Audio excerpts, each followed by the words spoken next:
Test, test. Hey, oh, oh, hey. Test. Uh-huh.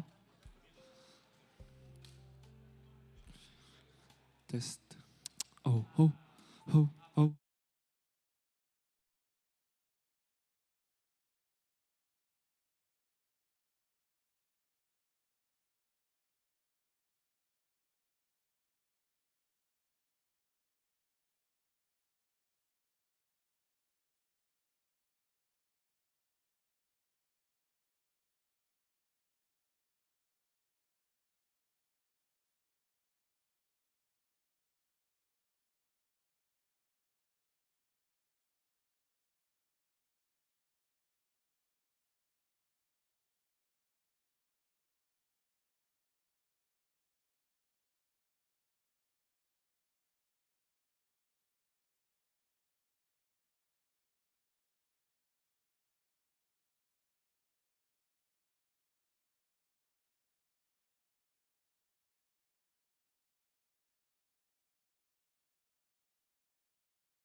Testing, testing, 1, 3. Testing, testing, testing, 1, 2, 3. Perfect.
Okay, I think we're maybe here? No?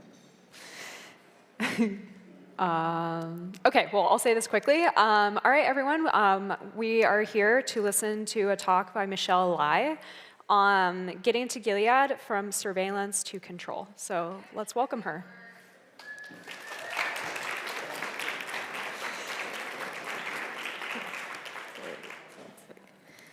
Hi, everyone. Thanks for being here. Could somebody, do we want to close the doors?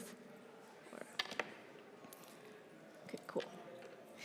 So today, my talk is getting to Gilead from surveillance to control. I'll be speed running a little bit through some of the slides, so if you want to double click on something in particular, just come and look for me afterward. The presentation is divided into two parts, brief history of financial surveillance, and then we move on to a case study, and our case study will be the world of Gilead in The Handmaid's Tale. So just to set up, as consumers, we have come to expect so little financial privacy. I do one search on Google, and suddenly I have 20 trackers on my back through ad networks and data brokers. There's really nowhere to hide. My bank knows every store I've ever purchased anything from on my credit card, and they sell that data to affiliates and to marketers. We have normalized information gluttony. We've come to accept that taking out a loan entitles the lender to the sum total of my financial history, my past employers, my current addresses. Even, for example, in the US, when you rent an apartment, the real estate agent could be any random person, could also get access to that kind of data. So we've really normalized this. So then I started to ask myself, like, when did we go from normal cash register, here's my money, take it, bye, see you never, to this crazy web of data? When and how did we become so promiscuous with our financial data?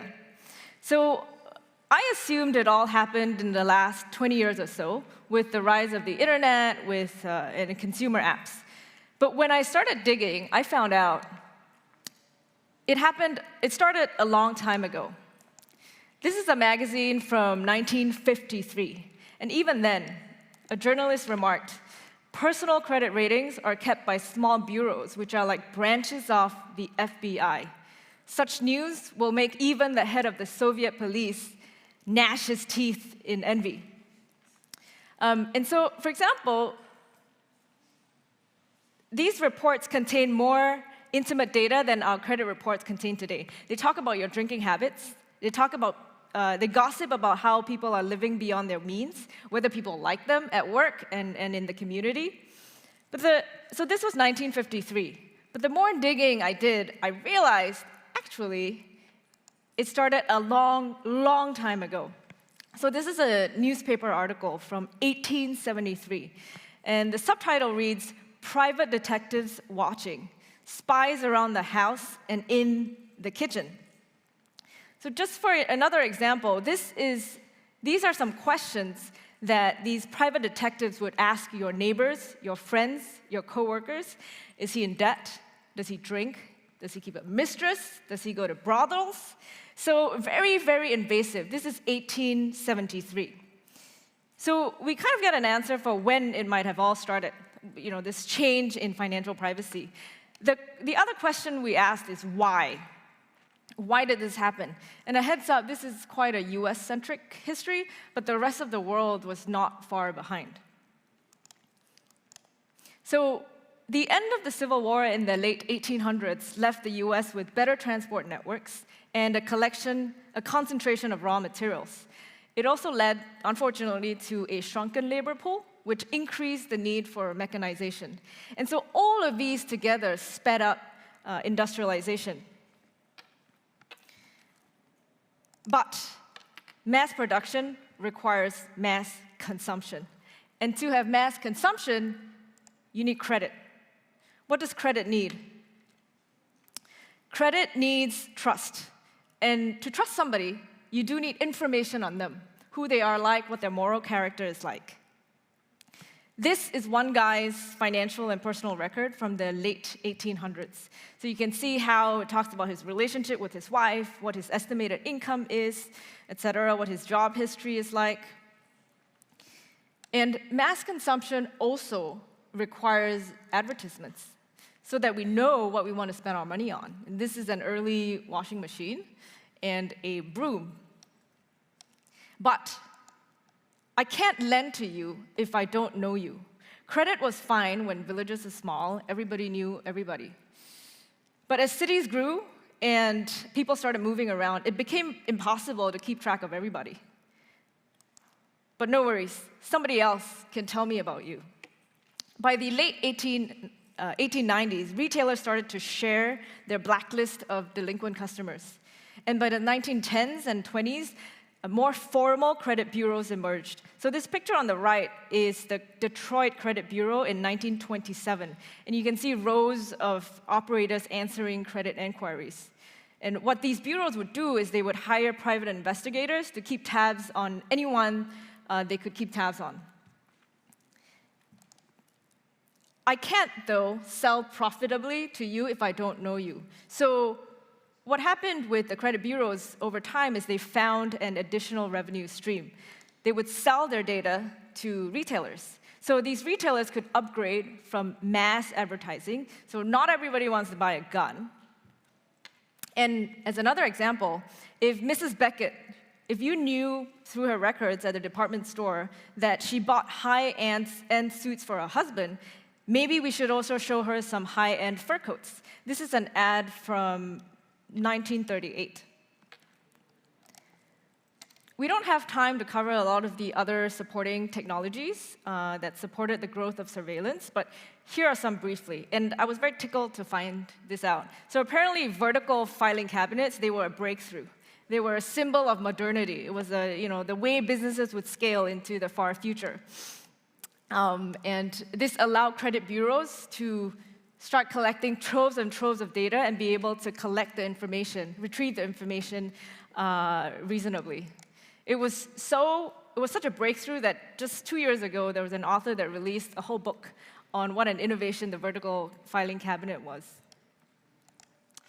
There was another technology as well, the teletype, something like the telegraph, which essentially allowed transformation of credit report information from 5 minutes telling somebody verbally on the phone to just 1 minute. So when you're doing thousands of inquiries a day, this becomes really important.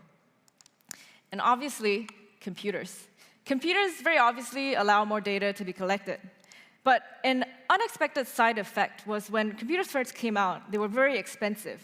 So the only credit bureaus who could invest in computers were the larger ones. And over time, they outcompeted the smaller ones. And so then over time, you had a lot of data that became aggregated in just a few players. So this effect of centralization was very major as well. Computers also started to allow credit bureaus to do statistical analysis, which became essentially the precursor to today's credit score, right? That one number you end up with. And everything we've talked about has been about commercial corporate surveillance. But thanks to the Cold War and 9/11, the government also started tapping into people's financial histories. So on the right-hand side, you have another credit bureau, and the FBI would sometimes have fixed desks at these credit bureaus. Super creepy. After 9/11, the Patriot Act also made it a lot easier for law enforcement to access bank and other records. So we talked about kind of the setup of surveillance, how it started, why it started.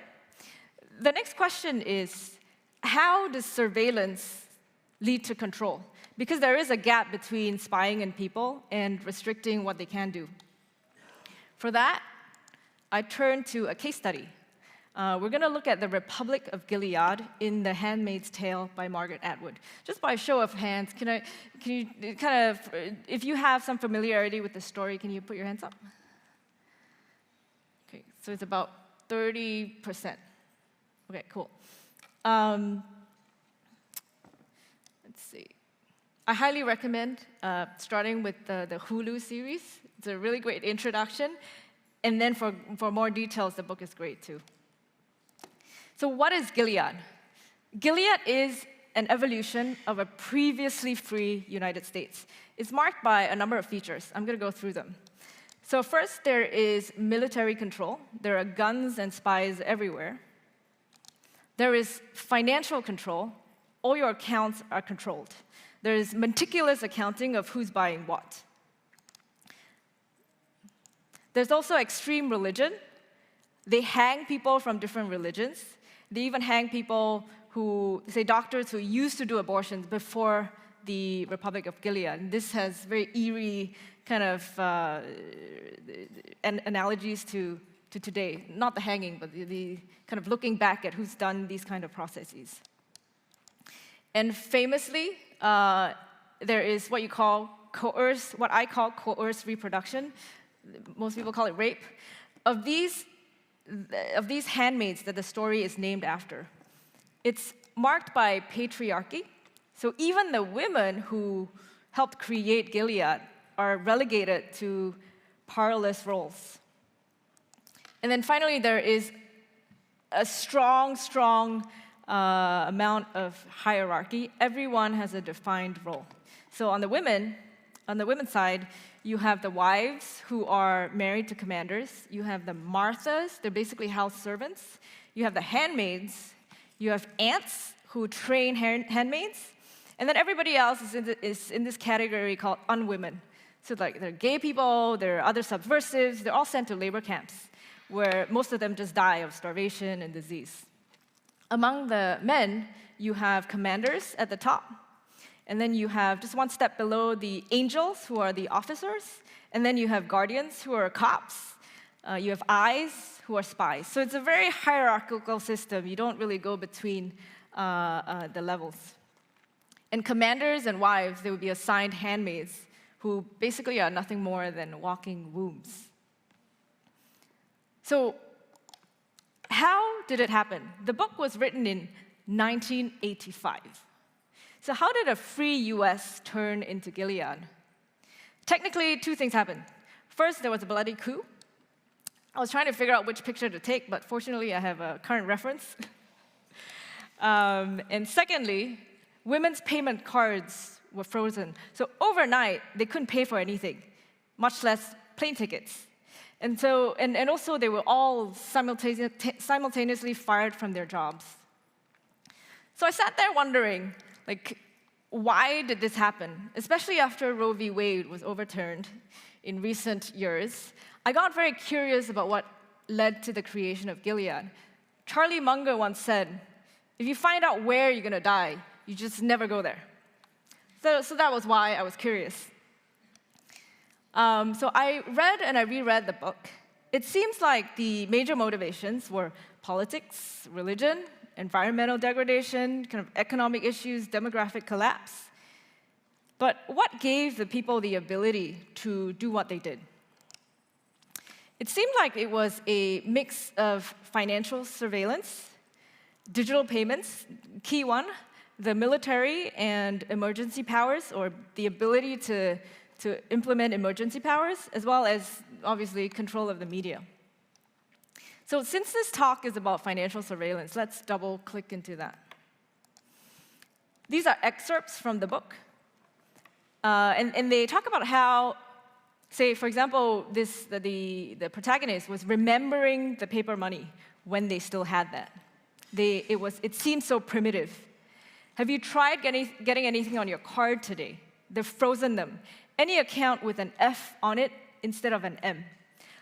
All they needed to do is push a few buttons. We're cut off.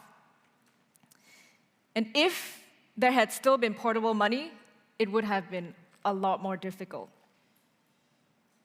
So you start to get a sense of how Margaret has woven in the idea that being fully reliant on digital money is very, very dangerous. The military ability was critical too, so here are some relevant excerpts. I include them just because they sound so similar to what we've experienced in recent years. They shot the president, machine-gunned the Congress, and the army declared a state of emergency.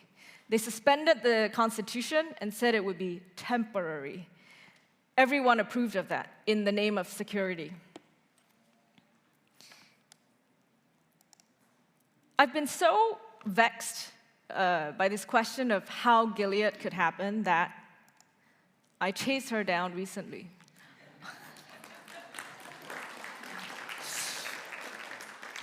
So a week ago, I was in Greenland. Of all places, she decided to be in Greenland, so I chased her all the way there. And I sit down next to her at lunch. We chat about dictators. She tells me she studied them, and a lot of her books have elements of how a certain dystopia came to be. She starts telling me about NFTs. And then we start chatting about Gilead, and I show her the mind maps that I just had on the screen. She peers at them, and then she literally just waves them away. And she says, religion, politics, they're all at the surface. So she stares at me. Imagine a circle. At the top, you have dictatorship. At the bottom, you have chaos. In the middle, you have liberal democracy. And they have arrows going up and down between the levels. So essentially, it looks like that. But she said there is an extra arrow, like an escaped arrow, that goes from chaos to dictatorship, when people accept the rise of a strong man in a time of chaos, which, if you think about it, does make a lot of sense. There are clues throughout the book about this. Here's an excerpt talking about how food sources are gone, the fish farms have gone empty, and people stopped having... sorry, no, this is the wrong one, sorry. So this slide is about marches, riots, and bombings. And this slide shows some excerpts about how food sources are gone, fish farms have gone empty, and people stopped caring anymore. So what Margaret did say was, when a small, young population has to support a large, aging population, it just doesn't work. Financially, it doesn't work. Motivation, it doesn't work. And the really scary thing is this is happening right now to different severities and at different rates in different countries. So when she said that, it was very chilling to me. And she underscored, there are no revolutions in times of prosperity. So we have to ask ourselves how close we are to Gilead. I looked at the mind maps, and I thought I see kind of modern-day versions of all those issues that lead to dystopias like Gilead. But I think actually we're set up for worse than Gilead. We're too close for comfort. In the US, we've seen abortion bans. We're looking at potential contraception bans, and books are being removed from libraries, even books on physics. So I think it will be even worse because of the panopticon that follows us today and the scary world of hyper-competent AI tomorrow. Twitter for your bank account, the common refrain in the Zcash world, also doesn't help. And to drive that point home that it is worse today, wrong slide. Oh, I'm missing a slide, but basically what I wanted to show you was a headline from the New York Times about how North Korean defectors have plunged from about 1,000 a year to 64 a year. And the reason for that is they keep trying to escape while in China, but they always get caught by CCTVs. So, in many ways, I think this world is worse than the one that Margaret Atwood painted in 1985. And one last thing is, I think one really important theme from the book was how normalization becomes the enemy. So these are some quotes which show that within just a few years, women found having jobs such a strange idea, just a few years. And there's this scene where a bunch of Japanese tourists walk into town, and all these handmaids, they notice that these Japanese tourists have skirts that go past the knee. And their reaction was, they seem undressed. So I think normalization is an insidious, it follows an insidious path. And if you follow kind of it further,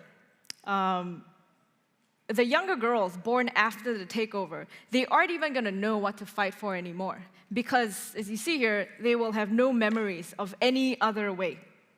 Which takes me back to the start of my presentation.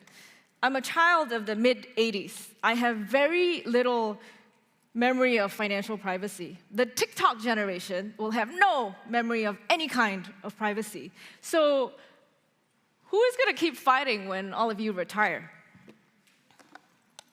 So to summarize, as consumers, we've come to expect so little privacy, financial privacy, but we must fight normalization because the future has not been written.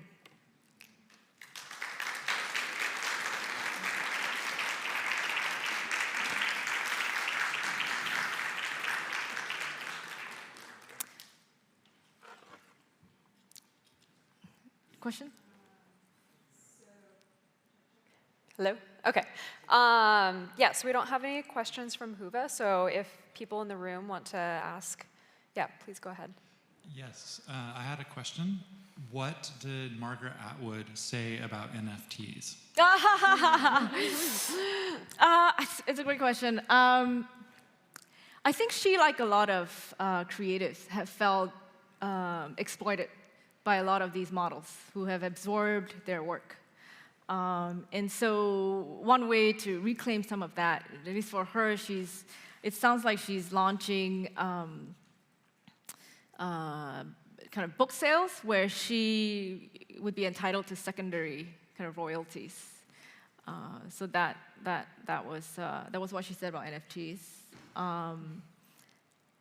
Yes, somebody was trying to pitch the idea of AI writing to her as well. She thought the poetry she's seen has been terrible. But it's possible she hasn't seen the latest breed of LLMs. Yeah. One more question. Very impressed by your tracking abilities for Greenland. Did you get a chance to ask her what she thought about Zcash? I did not. She is quite... I think we both share the opinion that cryptocurrency is worse than what we have. But we're clearly talking about kind of public blockchains, right? So we do share that opinion. Sorry, I need to shut this down. So yeah. I did not get to the point of telling her about kind of the wonders of cryptography and, and Zcash, but I think if we conceptualize it as private kind of digital cash, I think that would be within her acceptable worldview. Yeah. Do the women in the audience have any responses to this? I had a question on that topic. So I think one point I got out of your talk is like how women tend to be sort of like at the receiving end of surveillance and oppression, and how financial oppression is like a major tool to suppress like an entire population, along with other things like sexuality and coerced sexuality, as you said. But I guess, yeah, from like the Zcash community, how well do you think we're doing in sort of like, on the other coin, like what can we do to make sure that people who are the first to be oppressed are like safe within this community, and how do we make sure that... Sorry, slow down, say again. How do we make sure like within Zcash that we're providing the means for like an alternative, better future for like women especially?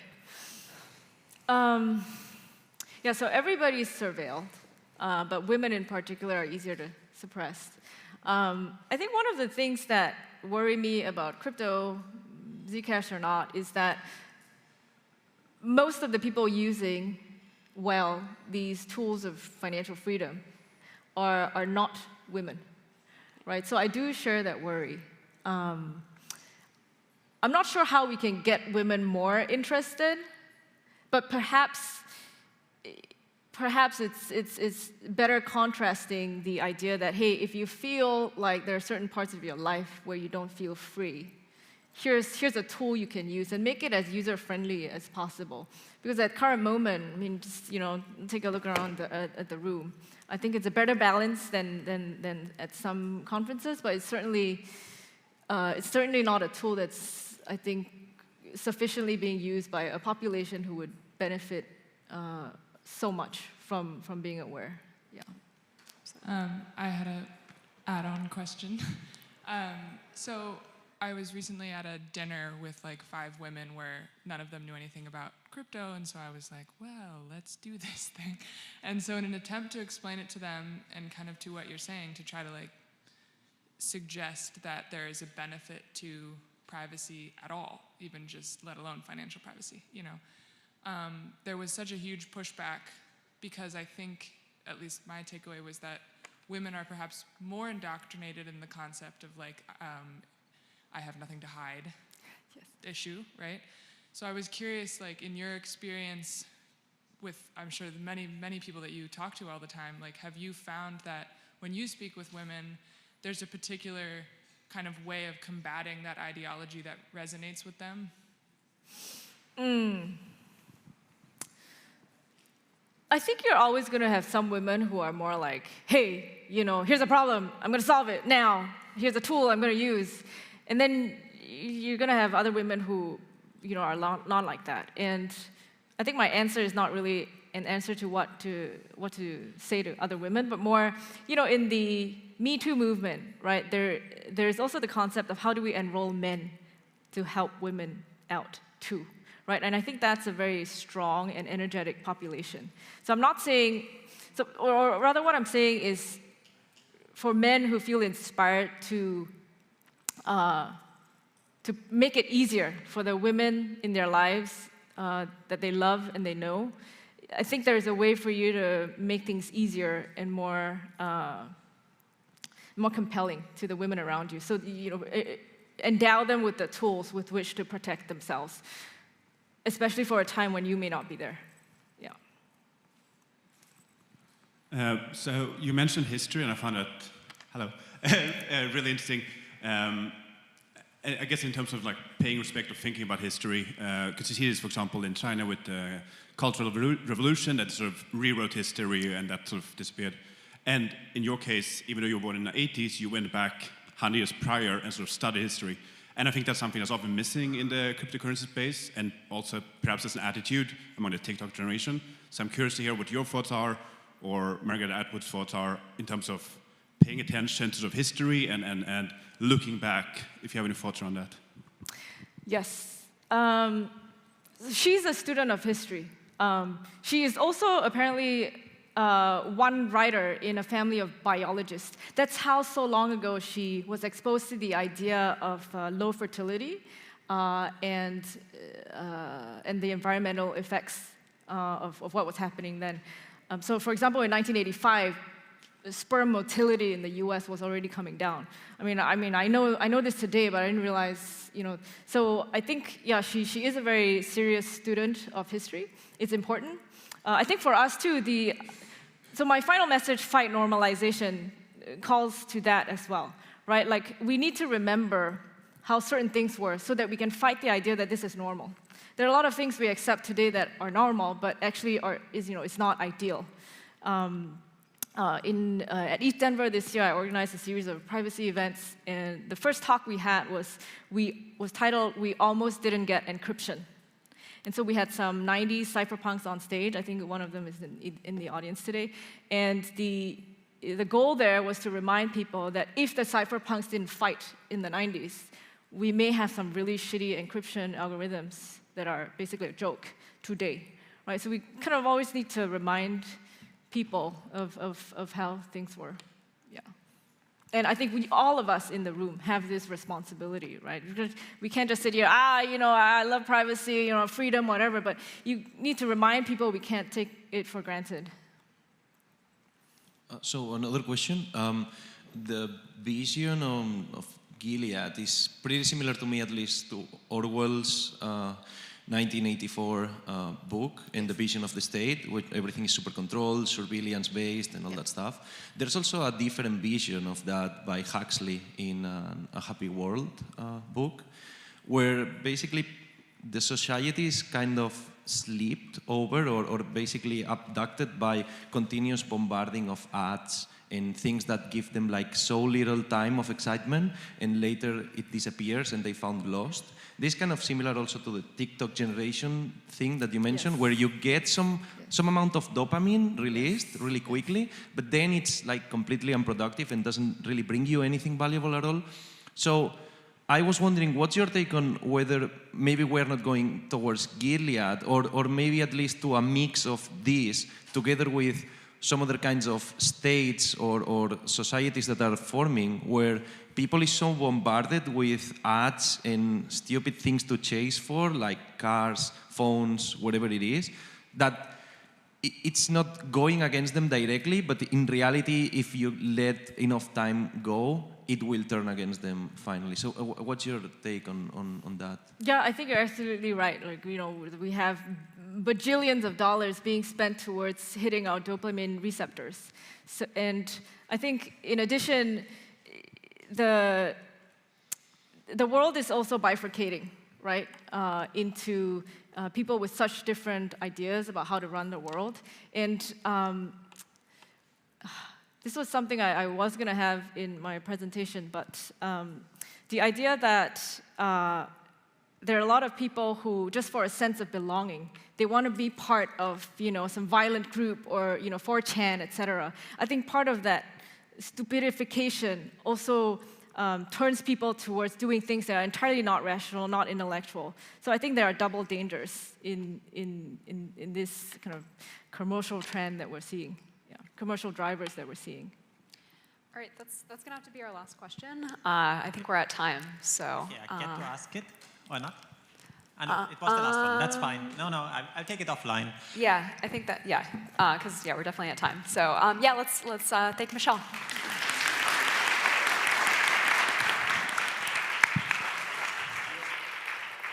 Thank you.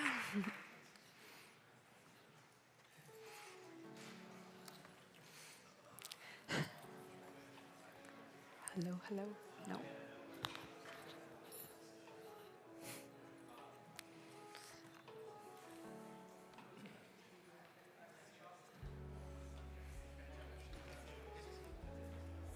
Are you Ian? Okay, nice to meet you. Okay, so you're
Someone's trying to get a hold of me.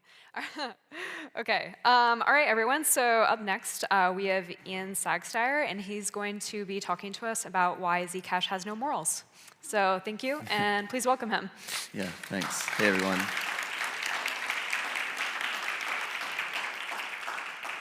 I'm very nervous, so I'm not going to stand behind the podium. I'm going to walk around to like calm my nerves during this, so apologize for all the movement up here.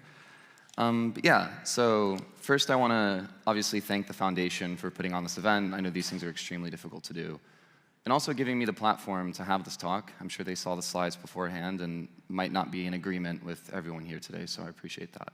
And I also want to thank the Electric Coin Company for the opportunity to contribute to Zcash, because if it wasn't for them, I wouldn't be here today. So thanks to everyone involved in that. The title of my talk is Zcash Has No Morals.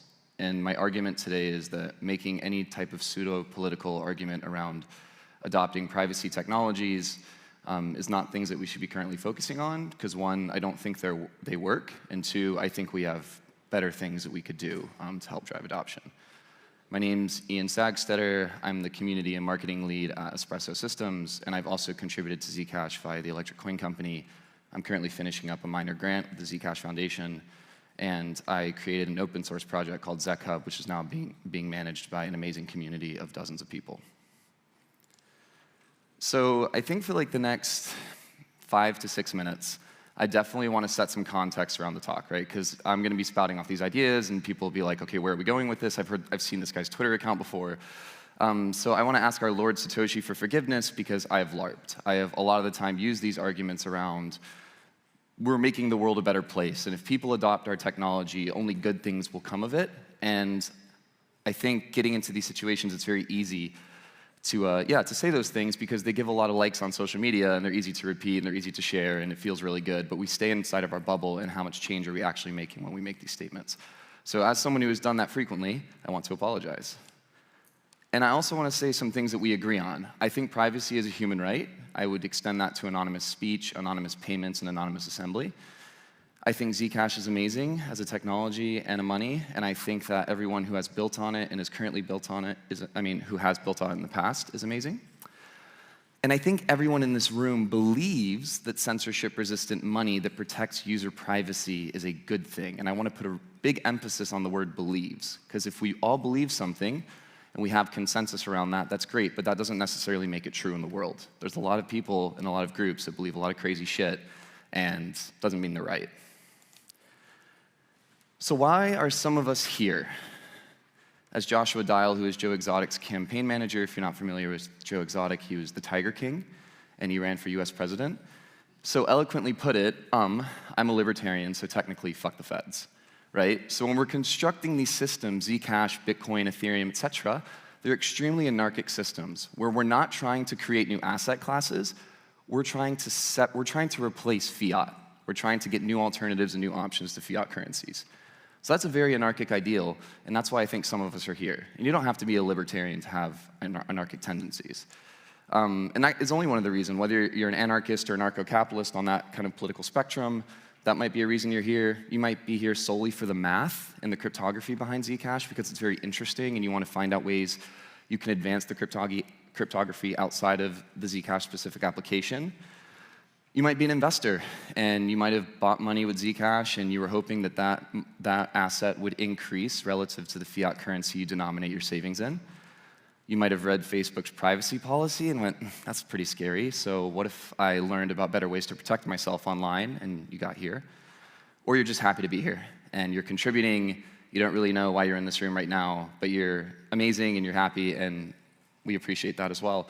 You can be any of these things, you can be any combination of them, you can be all of them, or you can be none of them. But these are some of the ideals that I thought about when we're building this system. And as you can see within this, like, the people who only care about price and like the anarchist libertarian types, and then maybe the people who only care about cryptography have very different motives for participating in this ecosystem. So why are we here today? What can we do today instead of kind of presenting these moral arguments around privacy? Zcash currently is digital cash. It's something that we can spend and we can save. Right now, it's not a platform in which governments will build financial systems to protect user privacy. One, because like we're building on these technologies, but they currently don't exist. And then two, I don't think the government actually cares about your privacy, so I don't foresee a future of that happening. But we have a system today where it's digital cash, it protects user privacy, it can be very effective for a number of different things. So getting into the meat of this talk, some things that we disagree on. Zcash is on a positive trend, irrelevant of market conditions. I was at an Ethereum conference, or Ethereum-aligned conference last week in Paris, and there was a lot of energy around the infrastructure that's being built within the Ethereum ecosystem. And even though the price is not at the top where people were buying at like $4,700 an ETH, but people are really excited about all the things that are getting built irrespective of price. I don't know if we can say that about Zcash. I don't know if we can say that Zcash community members have a voice. I don't know if the angry forum troll, if all of them like got together and tried to create like a little rebellion, I don't know how effective that would be. And I don't know how effective it would be if things like Zcap wanted to go against the Zcash Foundation, kind of in practice and in theory as well, because a lot of the community governance and community signaling we have is non-binding. So we need to determine how much voice community members have. And the last thing that we might disagree on is that Zcash is a morally good thing for the world. So let's look at some other examples of technology. Twitter, or this thing that used to be called Twitter, it was killed by some dictator who has $1 billion, and it's been very unfortunate because that's where I spent all my time, and now I'm really sad. But who's had a good experience on Twitter?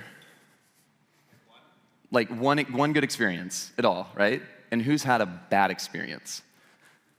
Twitter is like this technology that is a great supplier of information, but it's also a great supplier of misinformation. It's a great way to spread memes and have like a little party with your friends online, but it's also a great platform to spread really targeted online abuse. It's all about your experience in the implementation of the platform and how it's used. Granted, there's a private company now and they're completely fucking it up, but they have like their own motives and agenda. But like generally, it's pretty widely accessible. And yeah, you can have kind of any experience you want. You can go to like anti-vaccine Twitter, or you can go to like into the depths of like crypto Twitter, or into the depths of just like medical research, right? It's just widely used for a number of different things. So again, it just depends on the implementation. Another thing is this thing called Monero, and it's this cryptocurrency kind of similar to Zcash in some ways. And again, it's just a technology. It's pretty permissionless. And I hear a lot of people say that they have a lot of users, right? And I hear people in the Zcash community sometimes say, well, we don't want those types of users. We don't want the users that Monero has. And again, if we're constructing easily accessible permissionless protocols, even though we have some type of social consensus of those are the users we might not want as a community, who are we really to say that they can't use and access the platform? I don't think we actually have that right. And additionally with Monero, if you look at like the Monero conference that just happened in Prague, if you saw it on Twitter, they were all like at this cool hacker house in Prague and just like spending Monero, and they spike transactions up like really high. Every time there's a Monero conference, the transactions like go through the roof because they're all engaging with each other and having like a little peer-to-peer economy with it. So that's a really cool idea. And you can also do things like 3 weeks ago, I donated some Monero to a soccer club in Argentina who's using it to fund their jerseys and some of their operations. So again, it just depends on the use case that you actually use the platform for. So let's look at things we can get with Zcash today. You might have to do some gymnastics for a couple of these things, but let's break these down from a moral perspective. Coffee. Who drinks coffee? Who loves coffee? Best thing ever, right? I drink a ton of coffee, but what if I told you there's an entire religious group where drinking coffee is against their moral code of conduct? And if you drink coffee and you're honest about it with your church leadership, that you might be restricted from participating in some religious activities. So if you are in Lehi, Utah, driving down the street, and you got Zcash loaded up in your Flexa app, and you go to Dunkin' Donuts, buy a cup of coffee with it, and you take that back to your house where your whole family is a part of this religion, you might get some sour looks. That is an immoral act in the eyes of some people within that group. If you want to like ask me how I know that, feel free after the talk. Porn. Who thinks porn's a good thing? Cool. I'll put my hand up. Under the right circumstances, right? Porn can be this thing where it leads to sexual exploitation, sexual abuse, it leads to addiction. It can just lead to it has a lot of bad consequences at times. But it can also be a thing, because there's a market that exists, it's a way for individuals to create revenue streams that they might not be able to otherwise, to earn money for themselves and their family. And now with the kind of the systems that we have set up online, you can even do that from the comfort of your own home, within the safety of your own home. So again, is it good or bad? Just depends. And then the last one I won't dive into is guns. Like, are guns items to form militias? Guns are a good thing? Yeah, like, again, that's the more, I'd say, kind of like the tougher one there, but are they items to like form militias against the state and defend yourself, or are they things we should not have in modern civil societies? And more. And as we expand the usage and the accessibility of Zcash, we just get into tons of these arguments. Remember, Zcash is digital cash. We're using it to buy things and sell things. So we really lack, in my opinion, with these moral arguments, kind of like a strong stance of saying this is good for the world, because what if Zcash is used something that we as a social group say is not good for the world? But what if being morally good or having like some moral justification or some, some reason to build on this, like it's driving you every single day? What is that? What if we all think that's our driver, right? Let's just Trojan horse it. Because we have society, we have borderless internet money in this Trojan horse, and then after everyone gets the borderless internet money and we like flip it for shitcoins and we're having a great time making money and having a party, like then we all come out of our little thing and dose like a bunch of crypto anarchy on them. There's a way that we can present this information to society that doesn't make it like, if you don't use this thing, society falls. If we don't use this thing, the surveillance state is going to take over completely, because people don't want to be coerced by fear into adopting these technologies. They want to, also have a good time. So when we have these arguments of like moral superiority, we kind of get into this weird state where we as a community, in a probably more siloed group of developers and community builders, are in control of the narrative around Zcash. And we're putting out narratives to the world of why people should adopt it. Privacy is obviously something that we all think is good, but when we expound that to everybody, we're selling a message and selling a story. So in the current state of Zcash onboarding, what I like to call broke Zcash onboarding, you hear about it, like Twitter, Coinbase ad, friend. Then you think like, oh, it's a private version of Bitcoin, it could be a good thing one day, so you buy it, and then you hold it. We have a word for this. It's called ZODL. And I'm on a campaign this weekend to exterminate that term from our vocabulary for the rest of eternity. Because when we're only holding Zcash, we're viewing it as an investment. We're viewing it as something that goes up in US dollars from the previous price that we bought it at. And we're incentivized not to use it. Don't use Zcash right now, because if you use it at $20 or $25 or $30 a coin, oh, what about when it's 15,000? You're really gonna hate buying that pizza. You're really gonna hate yourself for doing that. But that's not how we construct this thing. That's not why we get this thing off the ground, and that's not how we drive actual adoption. Because what we could have is we could have woke Zcash onboarding. And this is kind of playing out in some smaller communities now. If you look at ZecHub, Zcash Brazil, Zcash Espanol, and then also Free2Z. You have people who, for whatever reason, want to earn the money. I don't know if privacy is always the main driver. I think maybe there's an opportunity to earn it. So they offer their goods and services for Zcash. So they earn it, and then after they earn it, because they've been paid in Zcash, they're not purchasing it with fiat money from their bank account. They view it as a token with utility and not investment. So they're now incentivized to start using it within their local communities. And we see those models if you follow the Zcash communities closely on social media. You have people now getting the coin and then trying to redistribute that coin into their local communities as much as possible, because there's utility behind it. And then they repeat, and they do this over and over again, well within reason. And if we have this model and then are able to also interoperate with a number of different cryptocurrency ecosystems, if you like bridging and stuff like that, other communities will be incentivized to come in and participate in the Zcash ecosystem.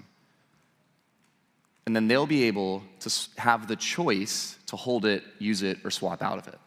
But we're giving them an opportunity to be a Zcash user versus having someone come in and say, hey, buy it on this centralized platform. A quick point about broke Zcash onboarding, the current state, by the way, is we have to go onto these centralized exchanges and take a selfie with our passport and upload that into some centralized database where a junior level engineer can sell it on the black market. And So in that kind of state, we're having people buy it, sometimes hold it on those platforms, and those platforms could potentially go bust. And that's not also protecting user privacy. So I wanted to make that point really quickly. But in this other state, we're creating models that are more permissionless to interact with the ecosystem. It's not 2 US domiciled entities and a small group of miners who are receiving all the block reward. We're decentralizing as much as possible to a community of people. Because we have 2 worlds right now. You have people who bought Zcash, and trust me, if you're on the Zcash forums, you have seen these people, and they are upset. Especially if you bought, like when Barry Silbert was like tweeting about it at $300, oh God, you're pissed. But like, you bought Zcash, and it's a tough world. It's really hard to see the future because the price is so down, and your holdings are not as worth as much. And the reason you view that is because that was the incentivization model you participated in. You heard about it, you were convinced it was good, you bought it, price is down, you're upset. But we have this other model. Who's been in the Zcash global Discord? They're having a great time. Like, they're having a party in there. And yeah, it's maybe a little janky, and it's not like the cleanest UX, and it doesn't look like the most official thing in the world, but you have like small little pockets and communities of people that are contributing to the protocol and providing value, and then in exchange for that value, they're receiving a currency that's borderless, permissionless. So in this model, we have obviously people who are enjoying themselves a lot more today.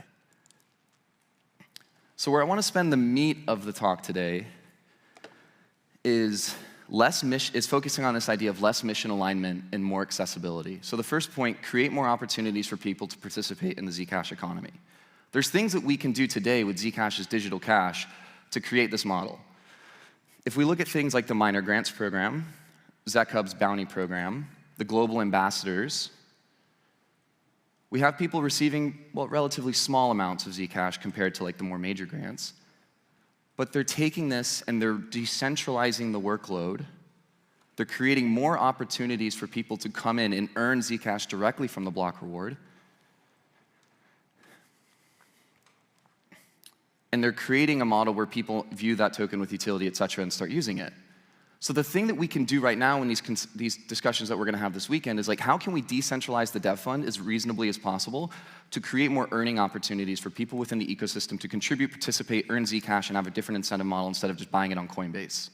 That is the first thing that we can do right now with Zcash's digital cash. We don't have to wait for technological upgrades. We don't have to wait for new research on if we're going to move from proof of work to proof of stake. We don't have to wait for these year-long proposals and year-long implementations to play out. This is something we can do today to create a more incentive-aligned community that's around contribution and building the protocol versus this idea of just purchasing it through a third-party provider. The other point, which I don't know anything about, and I'm not going to stand up here and act like I do, but I hear it a lot, is that we need to enable builders to have an easier time for creating products for their own local communities. Because remember, we're a small group of people, 2 US domiciled organizations, and obviously ZCG does a great job of like redistributing block rewards as much as possible.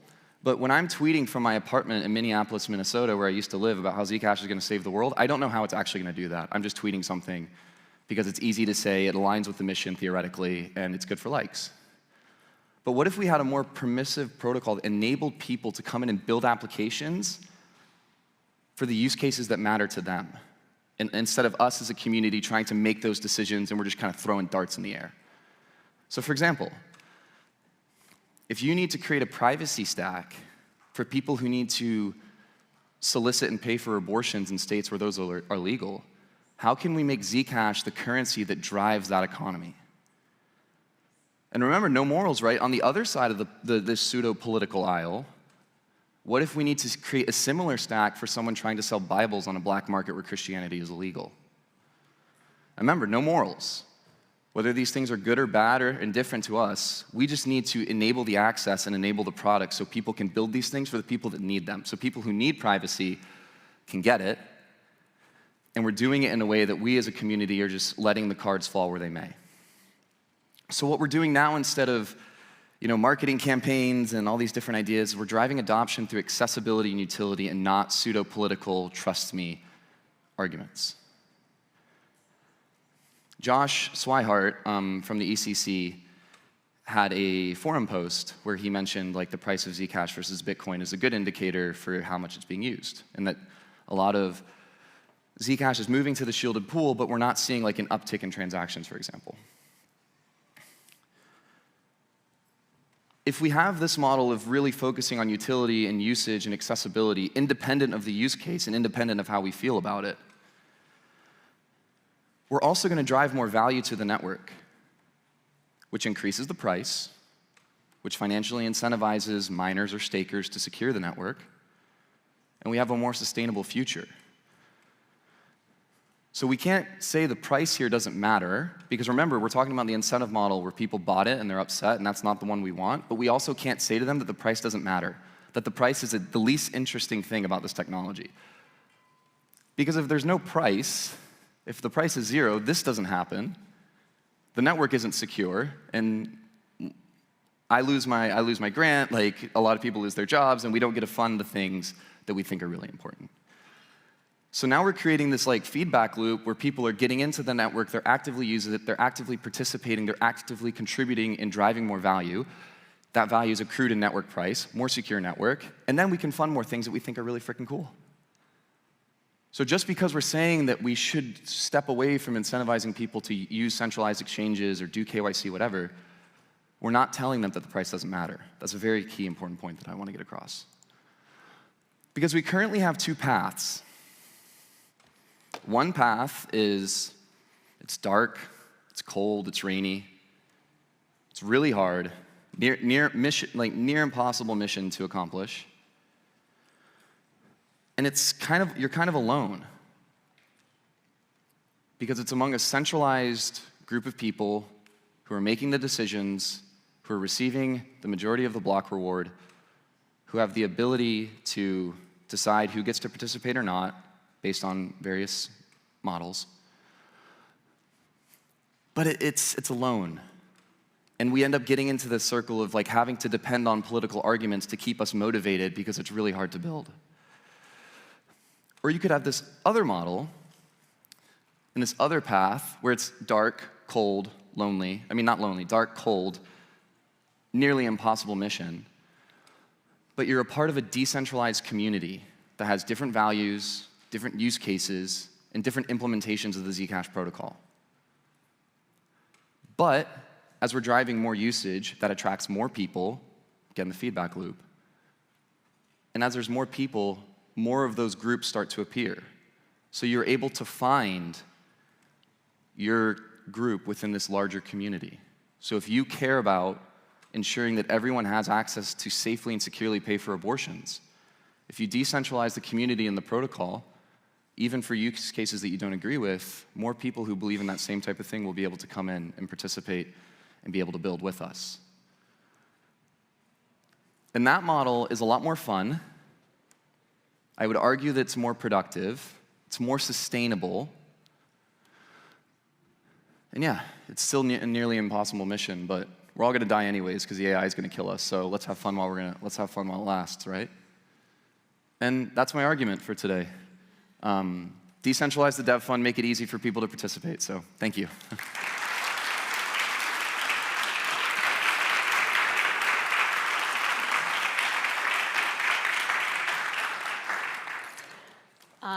Great, well, thank you so much. That was an excellent talk. So I'm going to start with a question, and then we have questions also from different people. So I'll ask a quick question, and then we'll kind of go into these different questions. But I guess, yeah, so one thing I think that's useful to think about is there's an overhead to, there's a technical overhead to participating in hard technical standards like Zcash. And if you're an abortion provider, your job is to serve people who need abortions. You don't necessarily have that kind of technical understanding. So I'm curious, in your sort of proposal to involve more of the community, how do you balance and make it easy for people to participate, but also be able to do their core competency and not have to level up in that kind of way? That's a great question. So with regards to the technical side, I think it's about, and this is obviously not on the technical side, so take this answer with a grain of salt, but it's creating like more like developer kits and allowing people to take this stack and like easily implement it into their own, right? So if you're someone who needs to create this platform to fund payments on some black or gray market, how can you just simply go into some documentation that's listed of like how you can implement Zcash as the payment service that like powers that, right? I'm thinking like, like a plug, like for example, if you're doing like an e-commerce store, how can you like create a plugin for Zcash Online, something similar to that, right? With regards to the non-technical side, what we've kind of seen in some of the community models is that if you even lower the barrier to entry, that I was actually very pleasantly surprised of the quality of contributors that came into the groups. So we tried to make it to where like all you had to do is write a newsletter or do translations, but we end up getting people submitting these awesome proposals to like one up on like design and one up on like different social media like properties with regards to like video and editing, etc.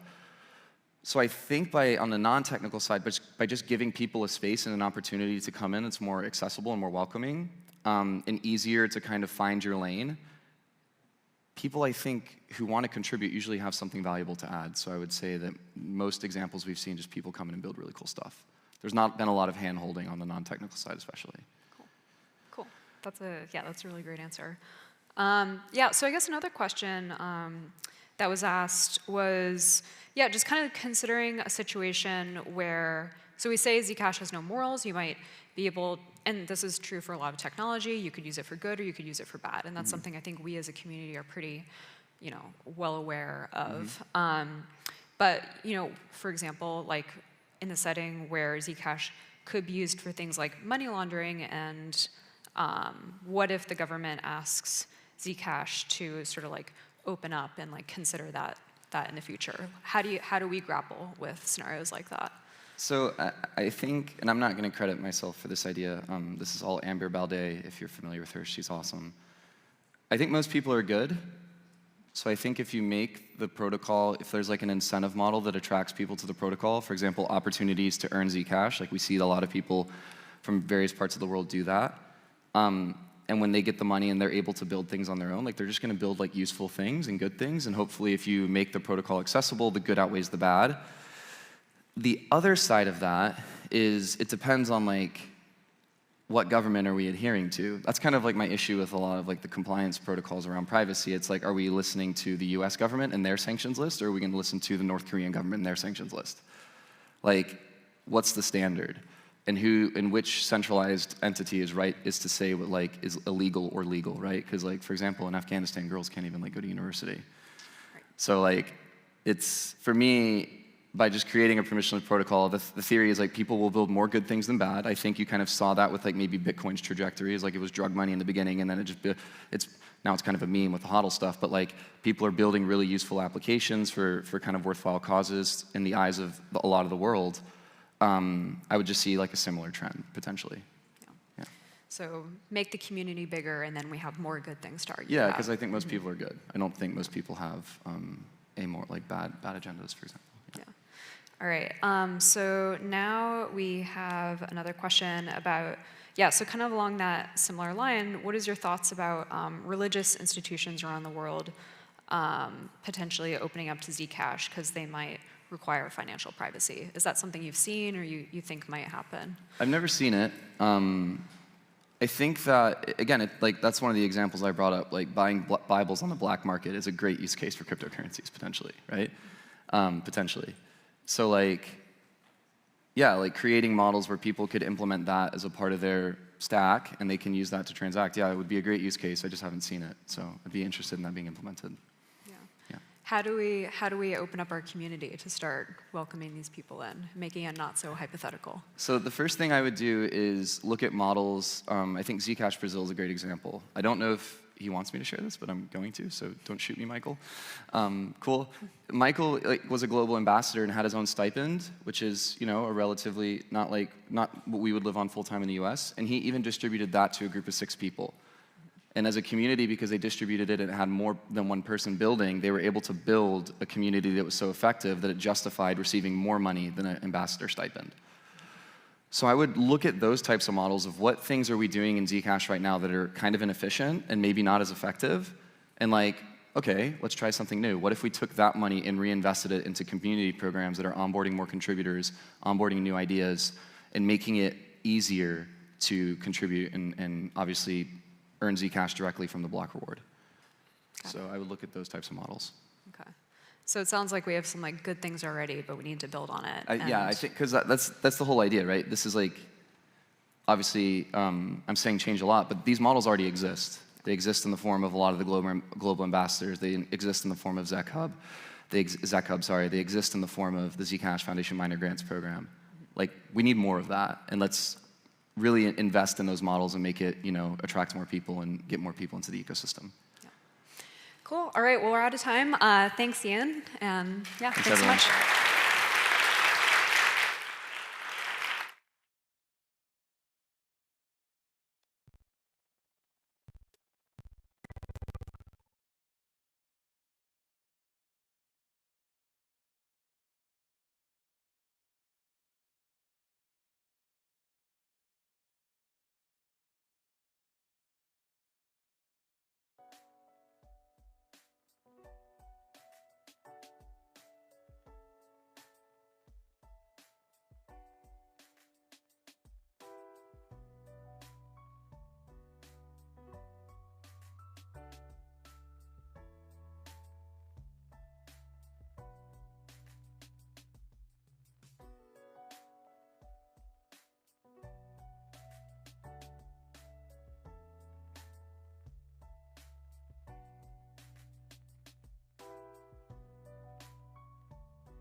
Yeah, they have to turn everything on.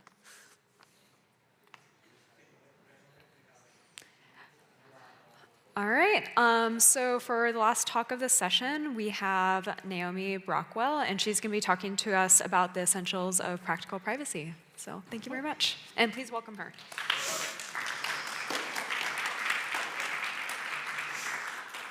Hi, everyone.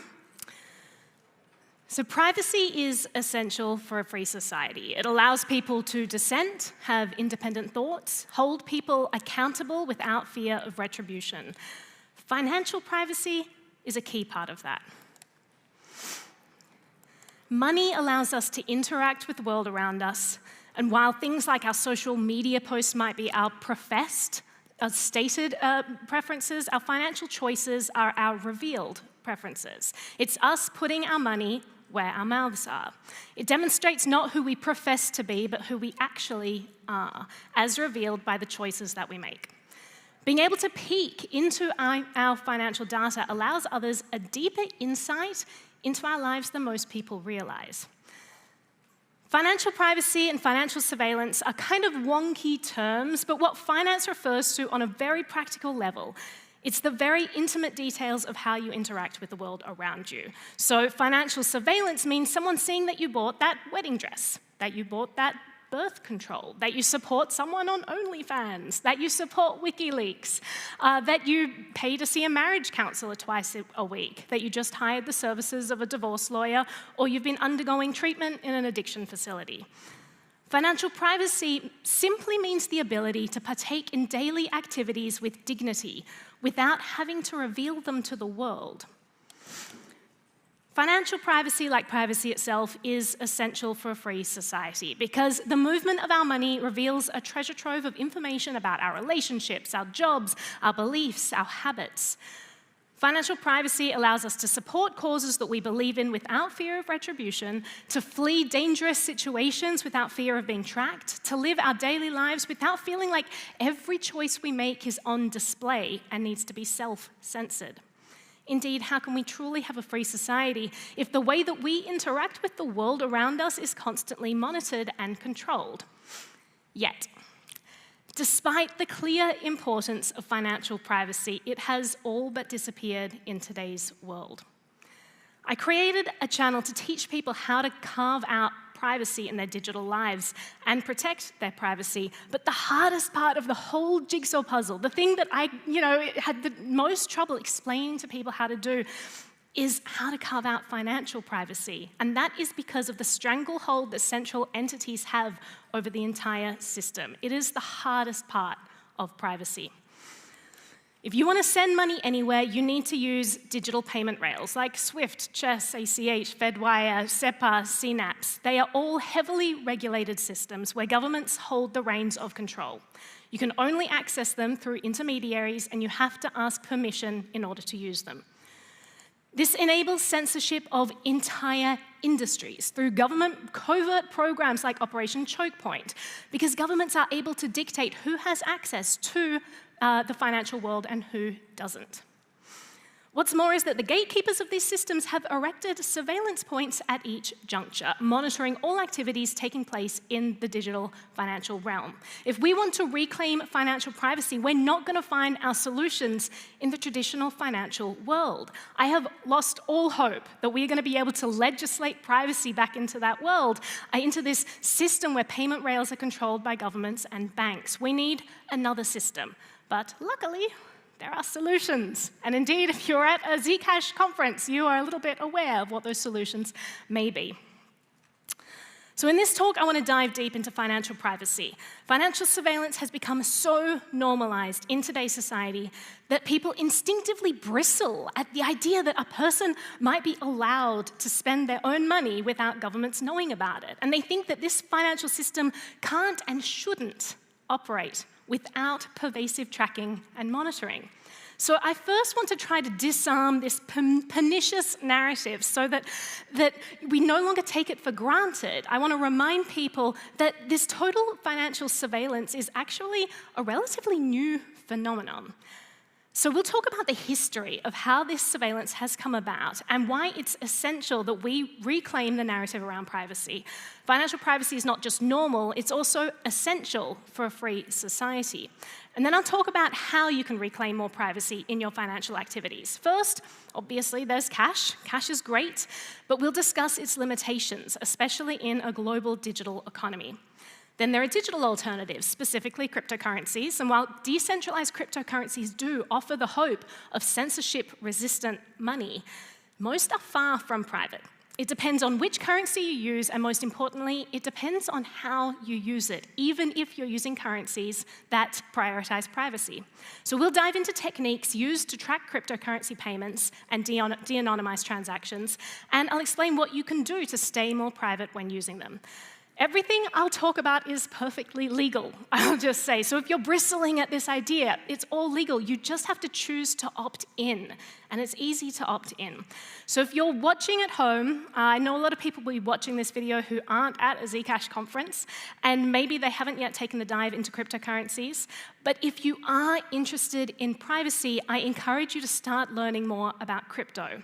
Reclaiming privacy in the traditional financial system has become all but impossible, but an alternative monetary system where we can build in privacy from scratch, that's exciting. Cryptocurrencies offer the best chance of financial privacy that we have in the digital world, if, and that's a big if, you use them properly.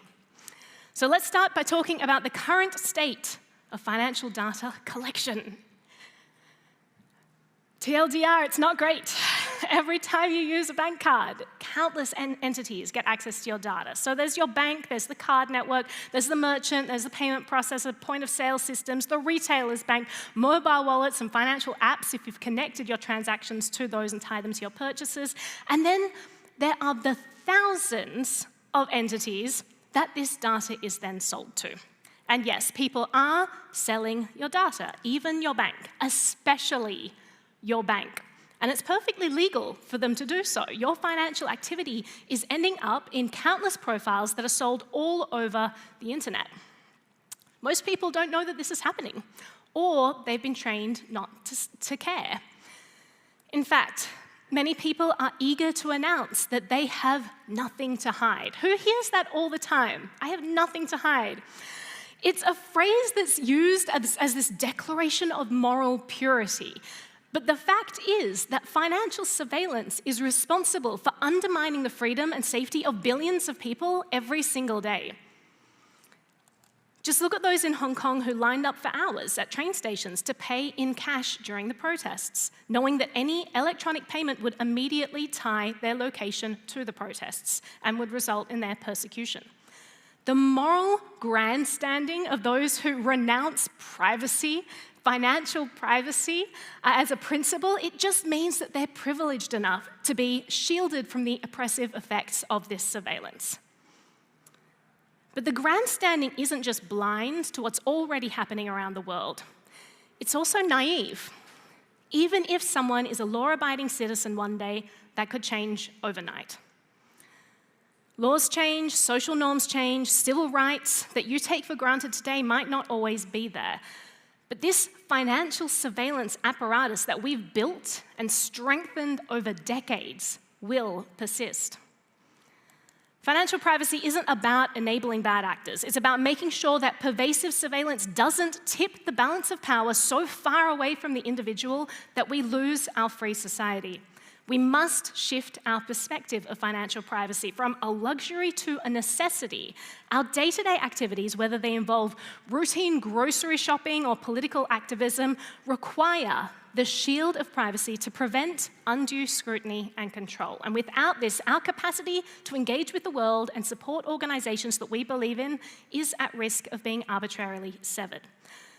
The thing is, we used to recognize the role of financial privacy in preserving freedom. It used to be the norm. So let's talk about how we got here. Bruce Fenton put it really well in a recent tweet. The whole tweet is on the right there. Good luck reading all of that. It's very long. So here's an excerpt. He basically said that an entire generation has been fooled into thinking that surveillance is a necessary part of finance. And that 30 years ago, when he started his career as a stockbroker and financial advisor, he could call you on the phone and sell to you without needing your date of birth or social security number. Indeed, a few decades ago, you could open a bank account without an ID. You just think about how much things have changed. Your mind's kind of blown, right? Now, a big part of that change came with the Patriot Act. This was first introduced in 2001, and it ushered in a radical departure in surveillance norms with severe AML and KYC requirements. But let's rewind even further. The woes of today's financial surveillance can be traced back in the US to 1970 and the passing of the Bank Secrecy Act.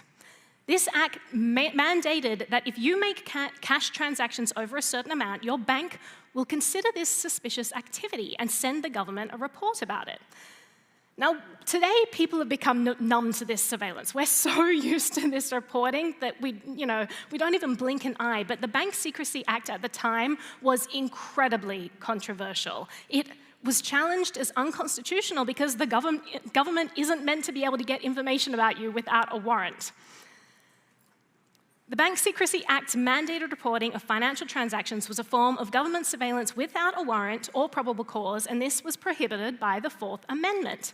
But unfortunately, the Supreme Court upheld the act for a really dumb reason.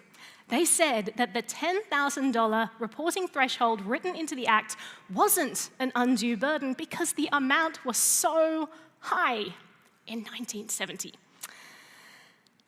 By 1970 standards, $10,000 would have bought you 2 brand new Corvettes. It would have covered nearly half the cost of a brand new house. The median price of a new home in 1970 was $23,000. The $10,000 threshold was, in 1970, a life-altering amount. Today, due to inflation, its purchasing power has dwindled to a fraction of that amount. The truly infuriating thing about the court's decision was that they never stipulated that the threshold should be adjusted to keep up with inflation. So as we continue to lose purchasing power on the dollar year after year, and who's been enjoying the 8.5% inflation from the past, how many years has it been now? The invasiveness of government financial surveillance digs deeper and deeper into our lives every single year. Instead of mandating suspicious activity reports every time we buy a house, today data is handed over about our everyday purchases. So as Bruce said, now just 25 years later, an entire generation thinks that this is normal. This is how it should be. Let's put aside the regulatory side of surveillance for a moment and look at the other critical part of history that changed the face of privacy, the digital revolution. So the internet, it transformed the way that we share information, allowing us to communicate with each other easier than ever before. But it has also become the most potent enabler of totalitarian surveillance that we have ever seen, allowing the collection of our most personal information at an unprecedented scale. We used to use cash for basically every purchase, and there was a limited ability not only for businesses to learn about us, but for governments to collect that information. These businesses weren't connecting to the internet and uploading everything digitally. They had paper records. There was no internet. It was tremendously hard for the government to get information, and banks just had no capacity to learn information. But now we have a world where our every digital move is tracked, especially our financial activities. In 1970, less than 20% of families had a credit card. And today, the average person has 3 to 4 cards. And we also use bank cards and online banking and mobile apps and platforms like Plaid and PayPal. And we leave a digital trail of our payments everywhere we go. And today, all of this data is indiscriminately collected regardless of the amount. So you can forget the $10,000 threshold. It doesn't even apply anymore. And it fuels a trillion-dollar industry with countless participants, advertisers, data brokers, financial services. And then everyone hands over this data to governments around the world in bulk. Why is this a thing? Why is the government, all the governments, why are they getting access to this money by default? Why are they just getting the ability to bulk collect all of our financial data? Well, we mentioned the Fourth Amendment earlier and how we're meant to have these protections. It's in the US, it's meant to protect and safeguard against the government being able to get all our information without a warrant, right? But in another supremely bad court decision, mind the pun, it was the Supreme Court. They ruled that we have no reasonable expectation of privacy if we hand our data over to a third party. This is what's known as the third-party doctrine. The ruling was made in a time that hadn't envisioned the internet. The entire internet runs on third parties. So the third-party doctrine has basically said that we're not allowed to have privacy on the internet. While the internet itself has enabled mass surveillance at a scale previously unimaginable, the third-party doctrine has thrown out the Fourth Amendment in the US and said that the government is allowed to collect it all. Now, keep in mind that other countries don't even need something like the third-party doctrine to collect this information because they don't have the same constitutional protections in the first place. The situation's actually uniform across the globe. Powerful entities want to know what you're doing with your money at all times. So what can we do? Obviously, the first thing that comes to mind is cash. Great tool for privacy because it doesn't leave a digital trail. There are a few problems, though. Cash is fast becoming a thing of the past. Many countries have banned cash for purchases over as little as $1,000. And other countries are scrapping withdrawals at banks. Can you believe that? This is in Australia. I just read this article. There are banks in Australia that are scrapping cash withdrawals at banks. So it's just a crazy situation. If you think that cash is still going to be around a decade from now, you need to really think hard about why the government would want to have cash around a decade from now. And all of this further stigmatizes the use of cash. Who here has ever tried to buy something from the Apple Store using cash? Anyone? No, so it's just me. I'm the only idiot in the room. Here's how it goes down. You feel like a fugitive, right? I find myself suddenly starting to make excuses for why I would have that much cash on me. You know, I've been saving up for a while, or, you know, I have a very limited budget, and this cash is an anomaly for this one purchase. Or I'll say things like, oh, I just want the cheapest model because I don't have that much cash on me. Like, it's amazing how guilty I feel just like having a chunk of cash. Maybe I'm buying a computer, it's $3,000. And just having that makes me feel like I have to have all these excuses. But the thing is, I don't ever feel like I need to make excuses when I hand over my credit card. I can hand those over and be like, yeah, put the $7,000 one on that. That'd be great, thanks. And this is because cash is slowly and deliberately becoming culturally tainted. This shift is noticeable in everyday shopping experiences, but it's even more starkly felt when interacting with banks and other financial institutions. Who here has ever taken a check for 4 or 5 figures to a bank and tried to redeem it in cash? You kind of get this look like, you want what? Like cash? Oh, we'll have to talk to my supervisor. Oh, you'll have to make an appointment. You'll have to come back a week from now, and then a week from now they'll say, make another appointment, maybe 7 weeks from now. I don't know about you. You know, don't access your own money too often or in sums that are too large, or you'll be reported to authorities. That is a crazy situation. And it's not because you've done anything illegal. Using cash is not illegal, but there are increasingly draconian thresholds of how much cash is permissible. And instead of the presumption of innocence when we use cash in large amounts, there is a systematized presumption of guilt. The government and the banks tell us this is suspicious activity and will be further investigated. So we've slowly created this culture where we associate financial privacy with criminality. This isn't how a free society should operate. We should all feel comfortable making private financial transactions because it's completely within our right to do so. Now, recently, I've been trying to make an effort to use cash where I can. It helps stem the digital trail I leave behind me, but it's also out of principle. I want to remind people that it's okay to not want to share their purchases with a bank or a third-party payment processor or all the companies that these entities are selling that data to or the countless governments around the world who are collecting it. It's okay to not want that. But the other major limitation of cash is that it just isn't a suitable medium in a global digital economy where we overwhelmingly make our purchases online. We need electronic payment methods that also give us the ability to keep our transactions to ourselves. And until recently, this was not possible. Any attempts to achieve this were shut down by governments. And then a bunch of cypherpunks started building systems that couldn't be shut down because there were no central focal points to target. The financial revolution that Bitcoin enabled us, enabled us to make digital transactions while bypassing the surveilled and controlled traditional financial rails. It brought us permissionless, decentralized, and censorship-resistant money system. And it led to a Cambrian explosion of other cryptocurrencies because there are no gatekeepers to these systems, no central entities to regulate. Cryptocurrencies don't have the same built-in surveillance from KYC, and they don't enable automatic bulk data collection between banks and governments because you don't need banks to use them. However, cryptocurrencies do not guarantee your privacy when you use them. In fact, they unfortunately have the potential to be privacy's worst nightmare. First, many cryptocurrencies are public records of all transactions, and we'll talk about this in a moment. But second, cryptocurrencies are digital, and digital privacy is really hard.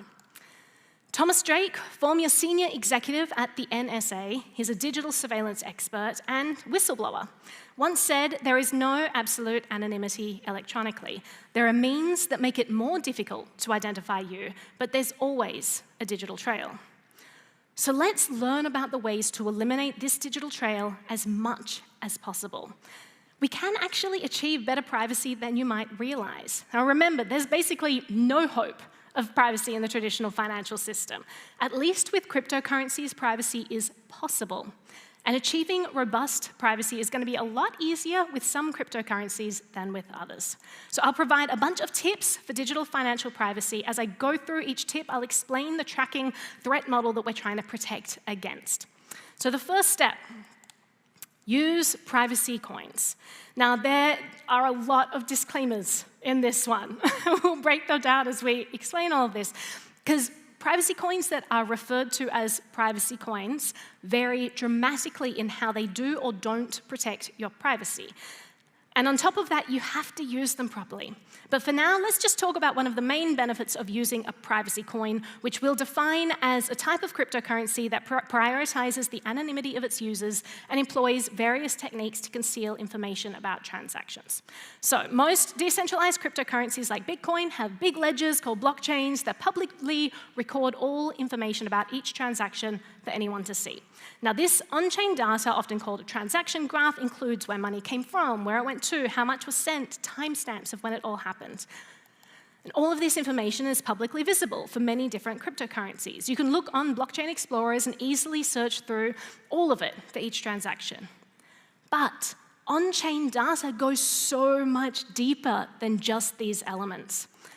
The blockchain contains information like which address types were used in a transaction. So in Bitcoin alone, there are lots of different address types. P2SH, Betch32. There's SegWit-enabled addresses versus non-SegWit. Then there are different transaction features that might reveal themselves in this on-chain data, like lock time, replace by fee. Each kind of wallet software is going to have its own kind of trace. For example, one wallet software might produce a transaction feature that looks very different from the ones produced by another piece of software. Exchanges and other big entities generate transactions programmatically. And when they send these transactions to the network, they'll write them in a way that leaves their own kinds of footprints. And you can look at how the change amounts are written. When someone gets change from a transaction, the position of the change address appears in the transaction, as it appears in the transaction, can sometimes be a telling feature for a particular entity. Some exchanges or wallets might always put the change address in the same place in the list of outputs. Either it's always first in the list, or it's always last in the list, etc. Basically, there is a huge list of things that can possibly identify and help de-anonymize a transaction, just using on-chain data alone. And researchers from Princeton released a paper outlining a bunch of them. Cryptocurrencies like Bitcoin that don't implement privacy features on-chain are revealing a ton of information that will be there forever. Now, in the early days, crypto users weren't thinking about any of this. Many thought that if they were careful to never tie their real-world identity to any of their accounts, then they'd be able to stay anonymous when using it. I kind of think of this, like Bitcoin's idea of privacy, as like a toddler's idea of privacy. Like, you can't see me because I put my head under a pillow. It's like, but I can see your body sticking out. You know, that's kind of what Bitcoin privacy is. When you use a cryptocurrency where your transaction data is perpetually visible on the blockchain, you're essentially wagering against technological advancement. Your bet is that no one will ever possess the capacity to assemble these scattered pieces of data that you've left in your wake and tie your identity to the transaction. Especially as we've just witnessed a giant AI boom in the last year. I mean, this seems like a pretty naive opinion. This is definitely not a wager that I am willing to make. A good privacy coin won't make this data visible on the blockchain in the first place, or they'll try to decrease as much of this data being visible as possible. And this is one of the huge advantages of privacy coins. So there are lots of different privacy coins that use different techniques to try to get better privacy for users. Zcash and Monero are two of the most popular ones. So let's dive into them and see how they're actually protecting privacy. Starting with Monero. Here are some of the techniques used to reduce on-chain data available about transactions. To hide transaction amounts, Monero uses bulletproofs. It's a type of zero-knowledge proof that allows users to prove that they have a certain amount of funds without revealing the exact amount of their transaction. To hide, well, we're not up to Zcash yet, in a moment. To hide the recipient of the money, there's a stealth address. So instead of sending money directly to someone's public address, the sender generates a one-time stealth address for the transaction. It's based on the receiver's public address and some random data, so although the stealth address is recorded on the public blockchain, an observer can't link that to someone's real public address. Monero doesn't technically hide who the sender of a transaction is. They do leak some data on it, but they obfuscate the sender amongst a bunch of other possible senders in what's called a ring signature. So the current ring size for Monero is 16. So when a transaction is signed, the sender's signature is mixed with 15 other decoy signatures taken from past transactions to form a ring of possible senders. So it's an anonymity set of 16, which you can think of like a 1 in 16 chance of guessing who the sender is. And a final privacy tool used by Monero that isn't about on-chain privacy, but I think it's a cool privacy tool, is Dandelion++, which is a protocol that obscures your IP address when creating a transaction. Instead of broadcasting your transaction directly to the entire network so that everyone can see where it originated, it gets passed to other nodes in the network first, sort of like how Tor works. So now let's look at Zcash, another popular privacy coin, and instead of using different tools to hide different aspects of the transaction or obfuscate with decoys, when you transact privately with Zcash, everything is encrypted so that none of this information makes its way to the blockchain. The way Zcash privacy works is with shielded pools. Money transacted inside this shielded pool is opaque. You can't see who the sender is, you can't see who the recipient is, you can't see the amount that was transacted.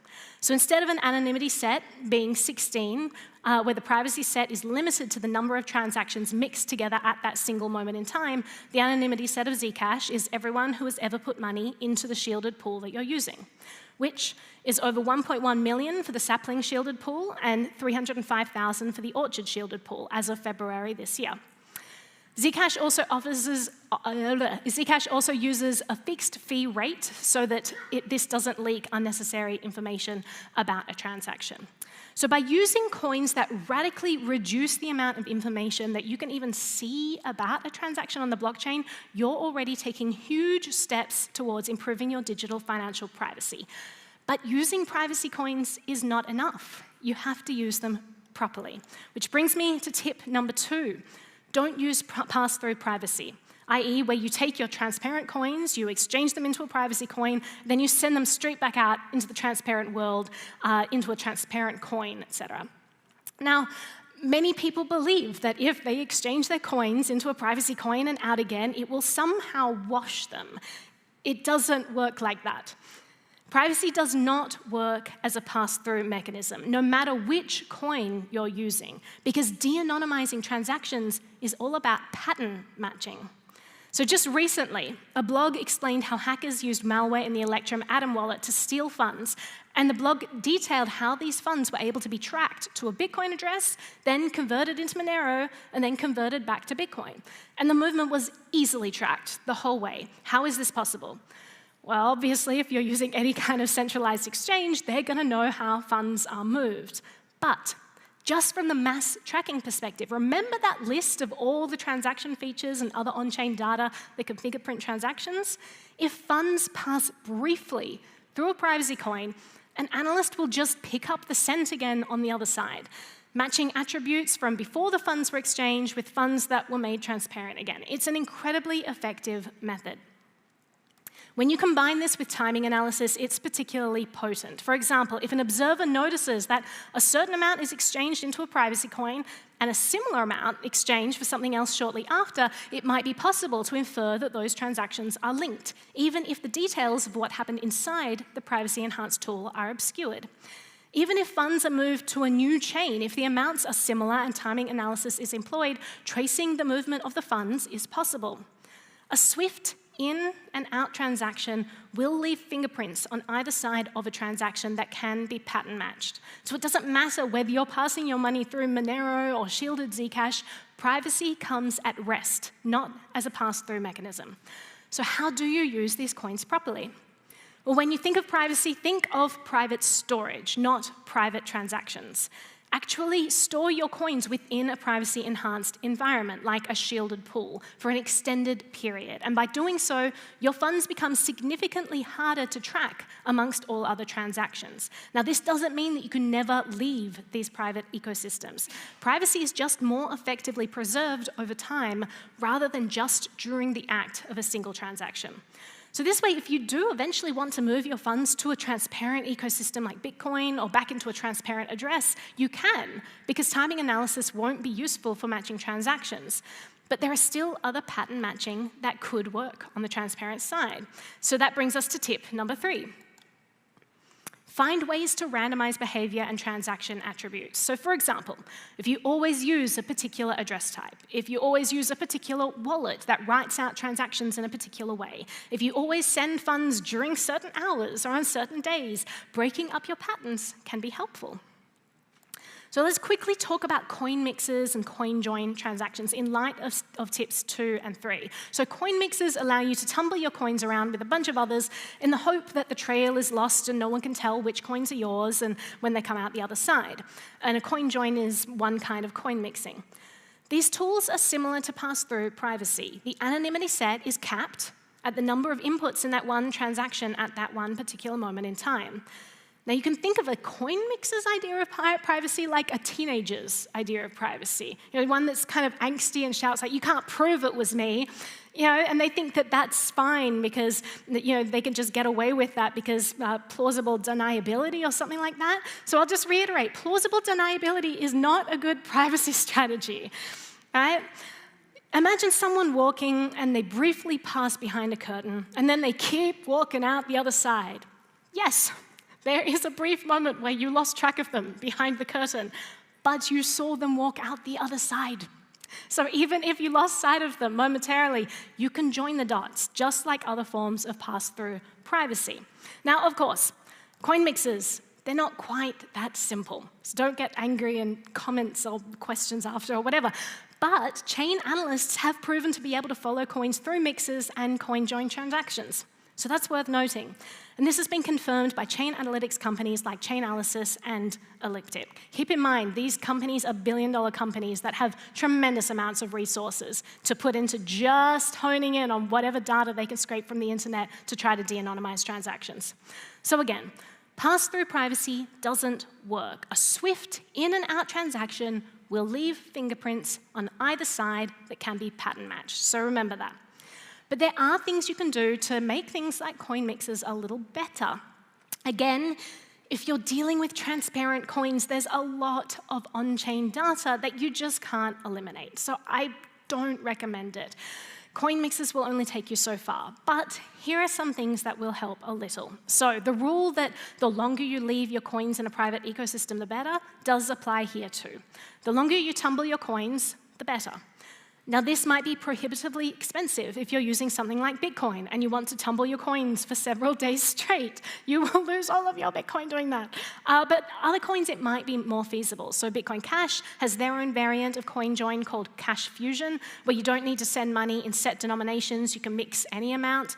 Now, you can actually keep your coins mixing in the background on your computer for several days and only pay a few pennies. And this increases the anonymity set of the coins dramatically and improves your privacy. But again, watch for that pattern matching when you pull them back out again. These are transparent coins with a lot of data that can be analyzed. If you withdraw the funds to an address type you often use, to a wallet you usually use, if you use all your old habits when taking out these coins out of this private ecosystem, it might still be possible to trace your funds. So be aware of those things once your coins are tumbled. And there are a couple of privacy tools worth mentioning that add privacy to transparent coins. So the first is Railgun, which is a shielded pool where you can send Ethereum, Polygon, and any EVM chain. Ethereum is notoriously bad for privacy because a big job of chain analysts is to figure out the purpose of different funds. Like, what is this being used for? And on Ethereum, they literally write the purpose right there in the blockchain. You know, if you're sending money to Uniswap, it'll just say that right there in the chain, like this was a Uniswap transaction. Not in so many words, but there are identifiers that point to all of the users and whatever smart contracts you're entering your money in. So something like Railgun, which encrypts all of that data and puts the coins into a shielded pool so that you can't tell what funds are for or amounts or where they're going to or from, this could be really helpful. And Namada is a project which is trying to create a kind of shielded pool that can work across all chains, with the idea being that the larger the anonymity set, the better. And what better way to create a large anonymity set than to make the pool compatible with all coins? So again, if you can make your transactions in an encrypted environment, you will have much better privacy. Hiding on-chain data is a critical part of financial privacy when it comes to crypto transactions. But there are other data, there's other data that needs to be safeguarded too. So the fourth tip is to protect against OSINT privacy leaks, which is basically the digital trail that you leave behind you when you use the internet in general. So OSINT stands for open source intelligence, and a lot of OSINTs that we're interested in is just going to be network level privacy. So for example, your IP address. Are you revealing that when you interact with cryptocurrency ecosystems, or are you using a VPN or Tor? And also keep in mind, just an aside, if you're using a VPN, you're trusting that VPN company. So that's definitely something that you should consider.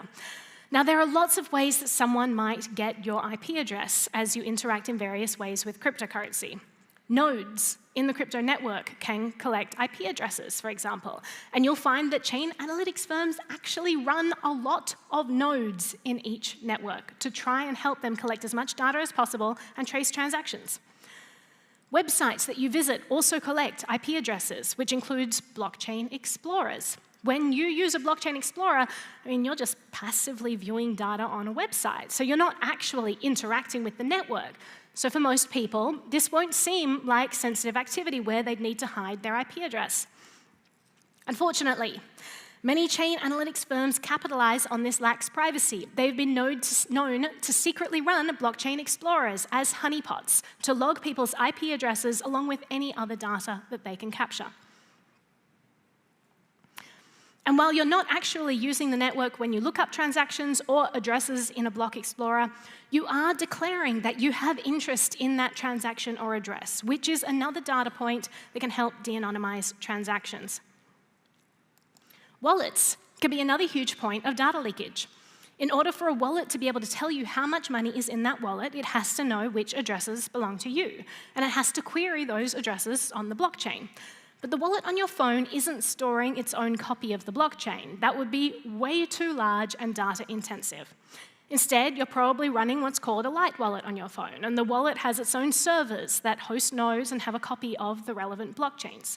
So Electrum wallet will have Electrum servers, Atomic wallet has Atomic servers, MetaMask runs Ethereum servers using Infura, which runs copies of the Ethereum blockchain, etc. So let's say I have in my wallet address 1, 2, and 3.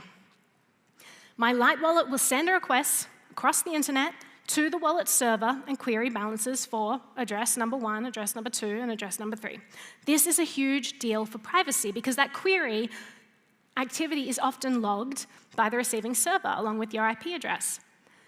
So one way to improve your privacy is to run a full node. It's not convenient. It's not easy. I'm really sorry. You have to make sure that you're keeping your system up to date and patched. And if you're not, you're at risk of losing your funds. But it is really good for privacy. When you run a full node, you maintain a copy of the blockchain on your own system. And this means that when you need to know your address balance or look up a transaction, your node can find this information directly from its local copy of the blockchain without needing to expose your crypto addresses and IP to a third party. You can also connect your Light wallet to your own node in most cases, so you can get the convenience of less data consumption on your phone and better privacy. Now, if you don't want to, that moment where you realize you screen grabbed something and accidentally left like a little artifact there. All right, that's cool. If you don't want to run your own node, there's a really interesting new data market called Archaeo that allows you to pay to get this blockchain data from a decentralized marketplace instead of giving your data to centralized servers that might be seized or subpoenaed. There are also different ways that wallets can still be lightweight without revealing too much information to third parties. So different wallets that use things like Bloom filters that can ask for specific transactions matching a pattern rather than about a specific transaction. So this avoids having to disclose which addresses you're interested in. Different wallets can be better for privacy than others in other ways too. So the Zingo wallet for Zcash, for example, gives you the option with memos to choose the privacy level that you want. Either not download any memos, you could download all memos, or you could choose to download just the memos that belong to you. And each of those tiers will reveal a different amount of information about you. I wish that more wallets would integrate this kind of user choice when it comes to privacy. Another way that wallets might leak your data is by showing you exchange rates, or in other words, your balance, for example, in US dollars. To know what the balance in your wallet in USD terms is, your wallet has to ping some API and get that data. So that's one more leak that might potentially tie you to a transaction. Like, oh, she just got the exchange rate for this crypto, she must have opened her wallet, perhaps one of these transactions just sent was hers. All of this data helps put pieces together. Now, something I first noticed in other Zcash wallets and was delighted to see it was that I can opt out of having the wallet show me USD or fiat amounts. Choosing a wallet that offers this is going to help your privacy. Another thing that I first saw in the Zec Nighthawk wallet was a warning pop-up when I went to view a transaction after it was sent. Now, often wallets, after you've sent or received a transaction, it'll give you the ability to view your transaction on a blockchain explorer. By going to this third-party Block Explorer website, your device might be fingerprinted, your IP address logged, among other things. It's not great for your privacy. Now, the first time I used Nighthawk and clicked this View Transaction button, I was so happy to get a pop-up warning me that I was about to do something that was bad for my privacy. So 2 big thumbs up to Nighthawk for helping educate and protect their users. A lot of people probably don't even realize that this is a potential privacy leak. Now, for this 5th tip, instead of suggesting proactive measures, I emphasize the importance of sidestepping potential pitfalls, but I will also offer some proactive tips. So this 5th tip is this 5th tip for more private crypto transactions is to beware of some of the active analysis tricks used to de-anonymize transactions. So what do I mean by active analysis tricks? So far, we've only talked about passive analysis. So that means just observing information on the blockchain and off. Active analysis techniques are where blockchain analysts are actively interacting with the blockchain in an attempt to try to link transactions together and de-anonymize them. One technique is the demand gift attack. This is where someone intentionally interacts with a target by sending them a small amount of cryptocurrency, creating a known transaction that can then be traced on the blockchain. Who has had random small amounts just appear in their wallet? Don't put your hand up. We don't want to know. It's all captured on video. Don't tell them you have a wallet. So the target might not even notice that this transaction is even there, because often this gift size is so small. Such small amounts are referred to as dust, so you might hear people refer to this as a kind of dusting attack. The intention is for the target to sweep up the small amount into a transaction with their other coins when they go to spend the coins or move them. And as the attacker's funds are now mixed with the target's own funds, this would allow the attacker to link the victim's transactions together and follow their movement. Now, one thing you could do to avoid this trap is to use a wallet that allows you to choose specific UTXOs when you make a transaction and deliberately avoid others. So you could avoid using these dust amounts. But even better, use privacy coins that hide addresses and transaction amounts. A demand gift attack would be ineffective against privacy coins like Zcash. While an attacker could send funds to a known address, tracing what happens to those funds afterwards would be challenging because the privacy mechanism of coins like this. But there are also gift attacks where amounts are fingerprinted.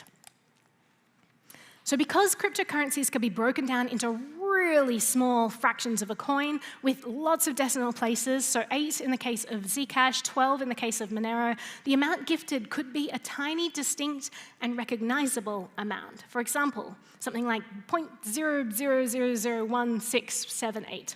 So this is a fingerprint that might resurface later. It turns out that these tiny amounts often persist even after multiple hops. So if you send your coins to an exchange or to a transparent address, be careful that this fingerprint isn't following you there. If an amount suddenly reappears in a publicly visible transaction and that exact decimal intact or minus a predictable fee, it can be possible to link where that money came from. Another active attack to watch out for that's specific to Monero is a decoy attack. This is a known technique that chain analyst companies and other entities actively engage in, where the network is flooded with transactions.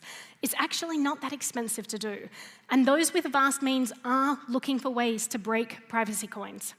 So because all decoys used in a ring signature are all real public keys pulled from the network, if there are any decoys used in a particular transaction that you know belong to you, you can cross those off your list as possible senders and increase your chances of figuring out who the actual sender is. It's worth noting that when governments get control of Monero funds via dark market seizures or exchange seizures, it has the same effect.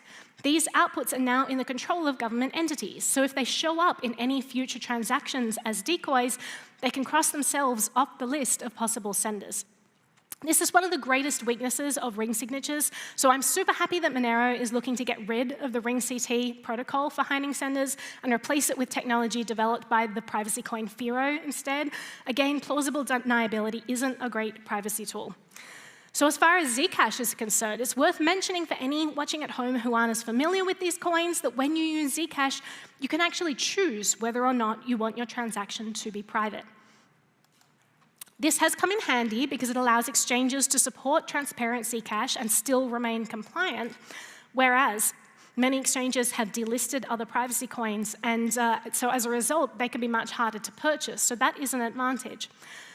But if you want really robust privacy, just make sure that you're, how is that an empty slide right there?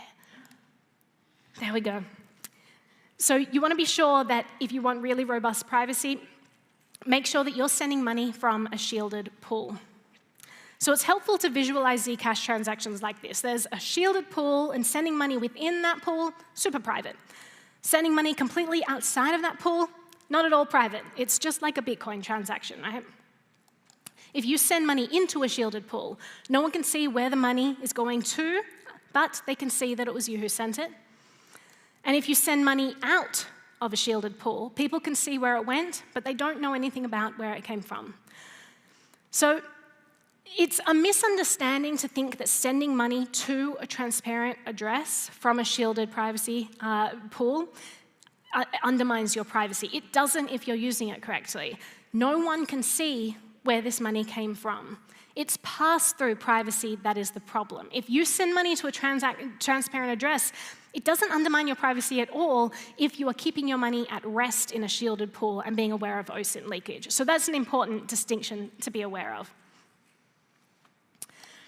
So basically, there is a lot of data out there that can tie real identities to transactions. Patterns are really easy to find, given all the data, both on-chain and off, that we leave behind when we use cryptocurrency. And as AI gets better and better, finding these patterns becomes easier and easier. There is an industry making billions of dollars de-anonymizing our transactions. If you think that I'm just going to slip through the cracks, no one's looking at me, these people are paid a lot of money to look at all of you. So be aware of that when you're making transactions. And yet, all of this is still better than using traditional finance. The reason is because traditional payment rails are controlled with surveillance in every corner, while crypto has no gatekeepers. So if you are careful with how you use this system, you can protect your financial privacy.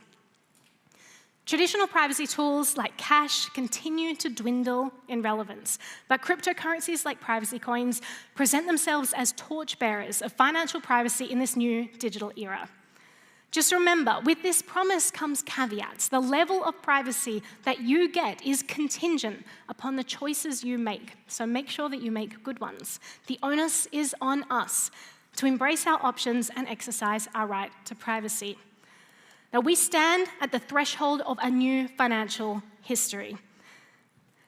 And it's becoming a new era of financial history. And it's becoming increasingly important to challenge prevailing notions about how much surveillance we're willing to tolerate in our lives. Financial privacy is not about evading legality, but about affirming liberty.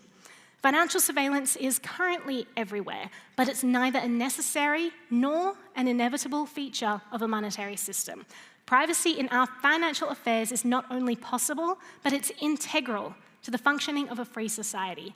The future is not yet written. We can write it by reclaiming our digital lives. Thank you.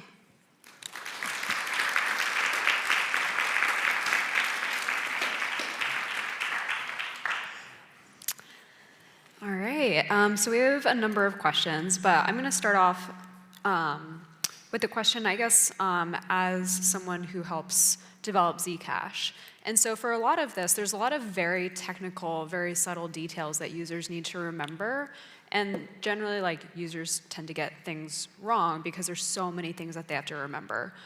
So I guess for people who are developing Zcash and developing the wallets, like, what kinds of things would you tell us to make Zcash as user-friendly and sort of help prevent mistakes so users just don't have to think about it?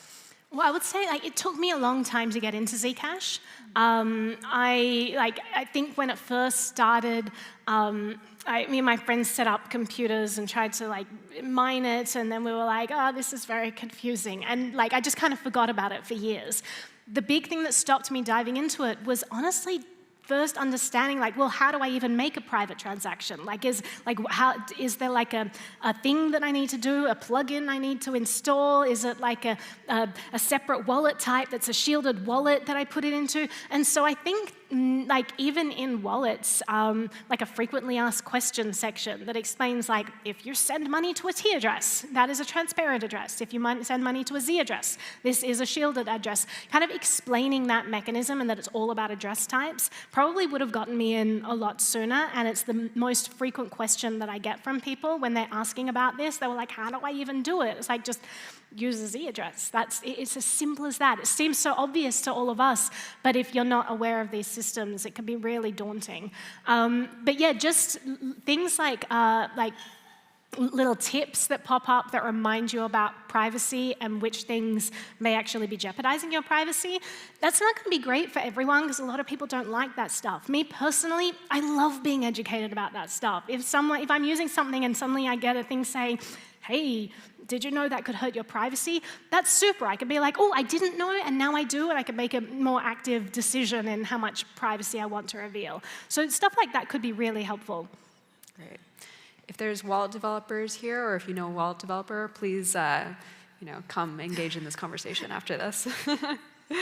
Yeah, I guess, okay, so another question that came from someone watching this talk is, how would you help someone understand the importance of privacy who's just starting to learn about our ecosystem? It's hard because, as we know, privacy, like, surveillance is so pervasive. And so a lot of us we dived into this internet era without even being aware that that might be a thing that could be an issue one day. So we just hand out our data to everyone. And so I think for people just starting out, look at the giant low-hanging fruit in your life and just start to patch that first. Don't worry about the tiny details of, oh, well, which, metadata am I leaking in this particular fringe case? Start saying, like, are you using a Gmail account? Who here's using again, don't tell me, I don't want to know, I'll just get sad. If you're using Gmail, just stop. They're collecting everything in your emails. They're analyzing it and tagging it. They're feeding that into algorithms to create profiles on you that they're selling to advertisers who then learn that data about you based on the people that they're targeting and the people that Google gives them access to. Don't use Gmail. Use something like Proton Mail. Use something like Tutanota. Both are more privacy-respecting email services that don't have access to your emails. If you're using SMS for anything, there are literally regulations that dictate globally that you are not allowed to encrypt the communication channels if you're a telecom provider anywhere in the world. This is uniform in every country. They're not allowed to encrypt them. That is why sending an SMS, making a normal phone call is completely in the open. What you put in those telecommunication channels is up to you, though. So if you're using something like Signal to communicate, you're encrypting that package first and then sending it out, so no one can get access to what you say on a video call, on a phone call, what you say in a message.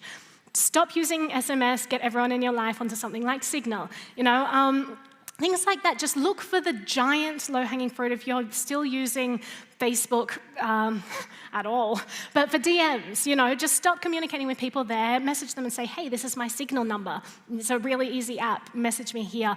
All of that stuff, like which browser you're using. Are you using Chrome? Stop it immediately. They're collecting everything that you send out, even if you don't press enter. If you type in a search, you're like, where can I buy marijuana? No, I'm not going to send that. Delete, delete. Too bad. It's already been sent to Google. They have logged all of that because they're capturing every keystroke you're putting into your search bar. So stop using Chrome, stop using Google search. Opt for something like, Brave is a great option because out of the box, really great default privacy that's going to protect you. So just look for these really easy, low-hanging fruit and start to clean that up, because honestly, unless you guys are giving out the market signal that you care about privacy by actually opting into these tools, these people don't know. Developers aren't going to want to create this stuff if no one's using it. So start opting for these tools that give you back your privacy. Start voting with your money and with your choices and saying, like, yes, privacy is important to me and I choose to use your product.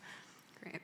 I'll also give a shout out to the Rise Up folks. They make email, and I know them, and they're amazing. So that's another option as well. Okay, so another question. This year marked 10 years since the Edward Snowden revelations. We've made a lot of progress in some areas of privacy, but a lot of things still need to be developed. In your opinion, what should be prioritized for mass adoption of privacy, and how can we help? Ooh, mass adoption of privacy. So this is difficult.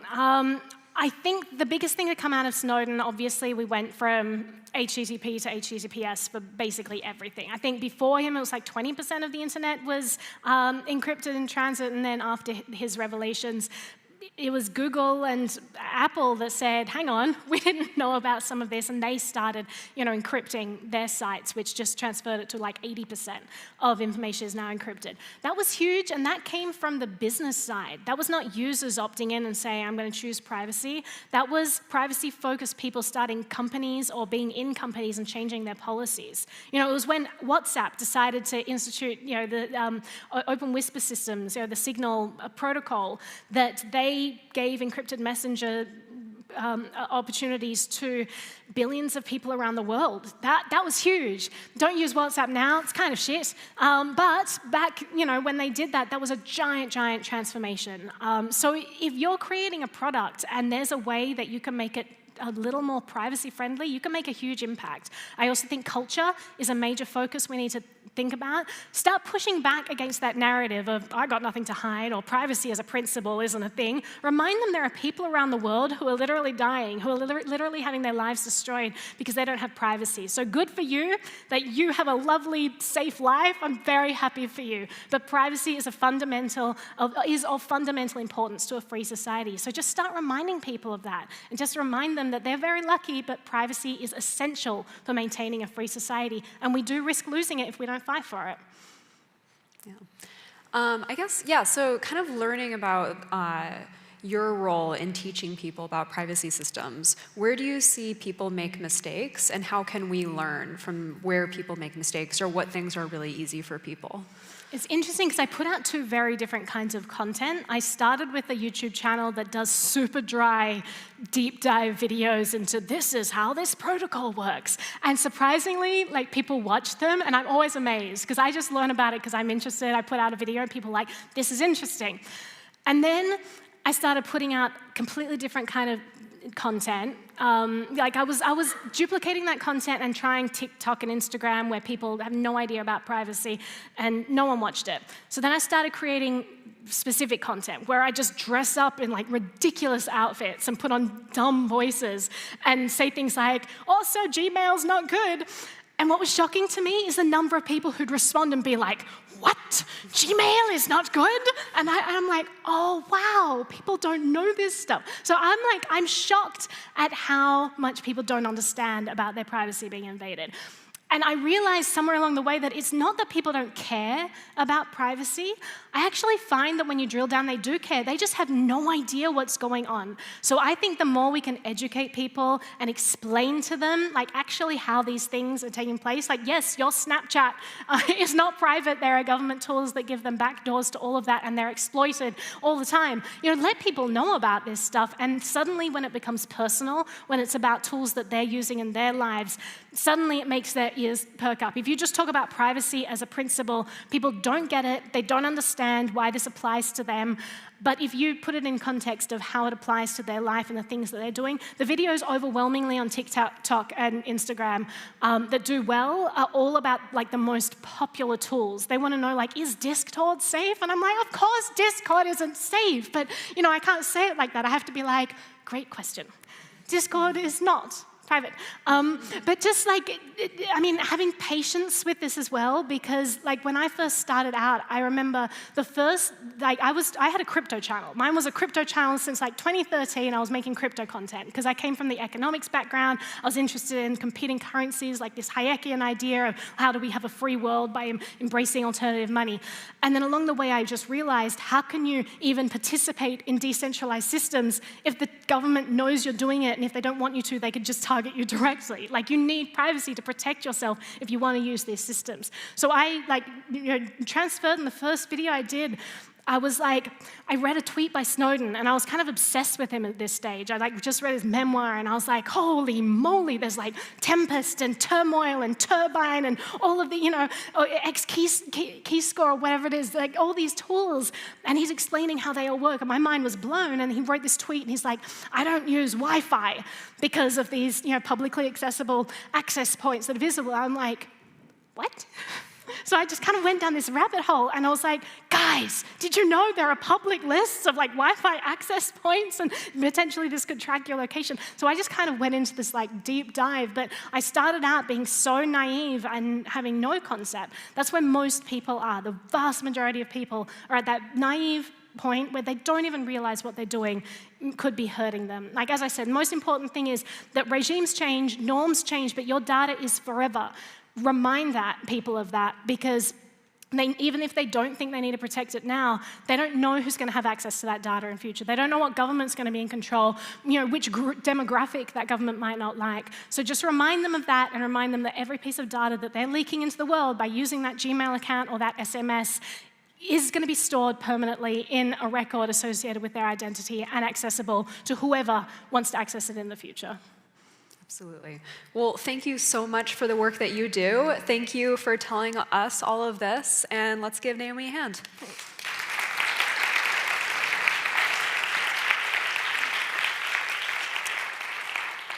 Okay, I think we have a 30-minute snack break now, so thanks everyone.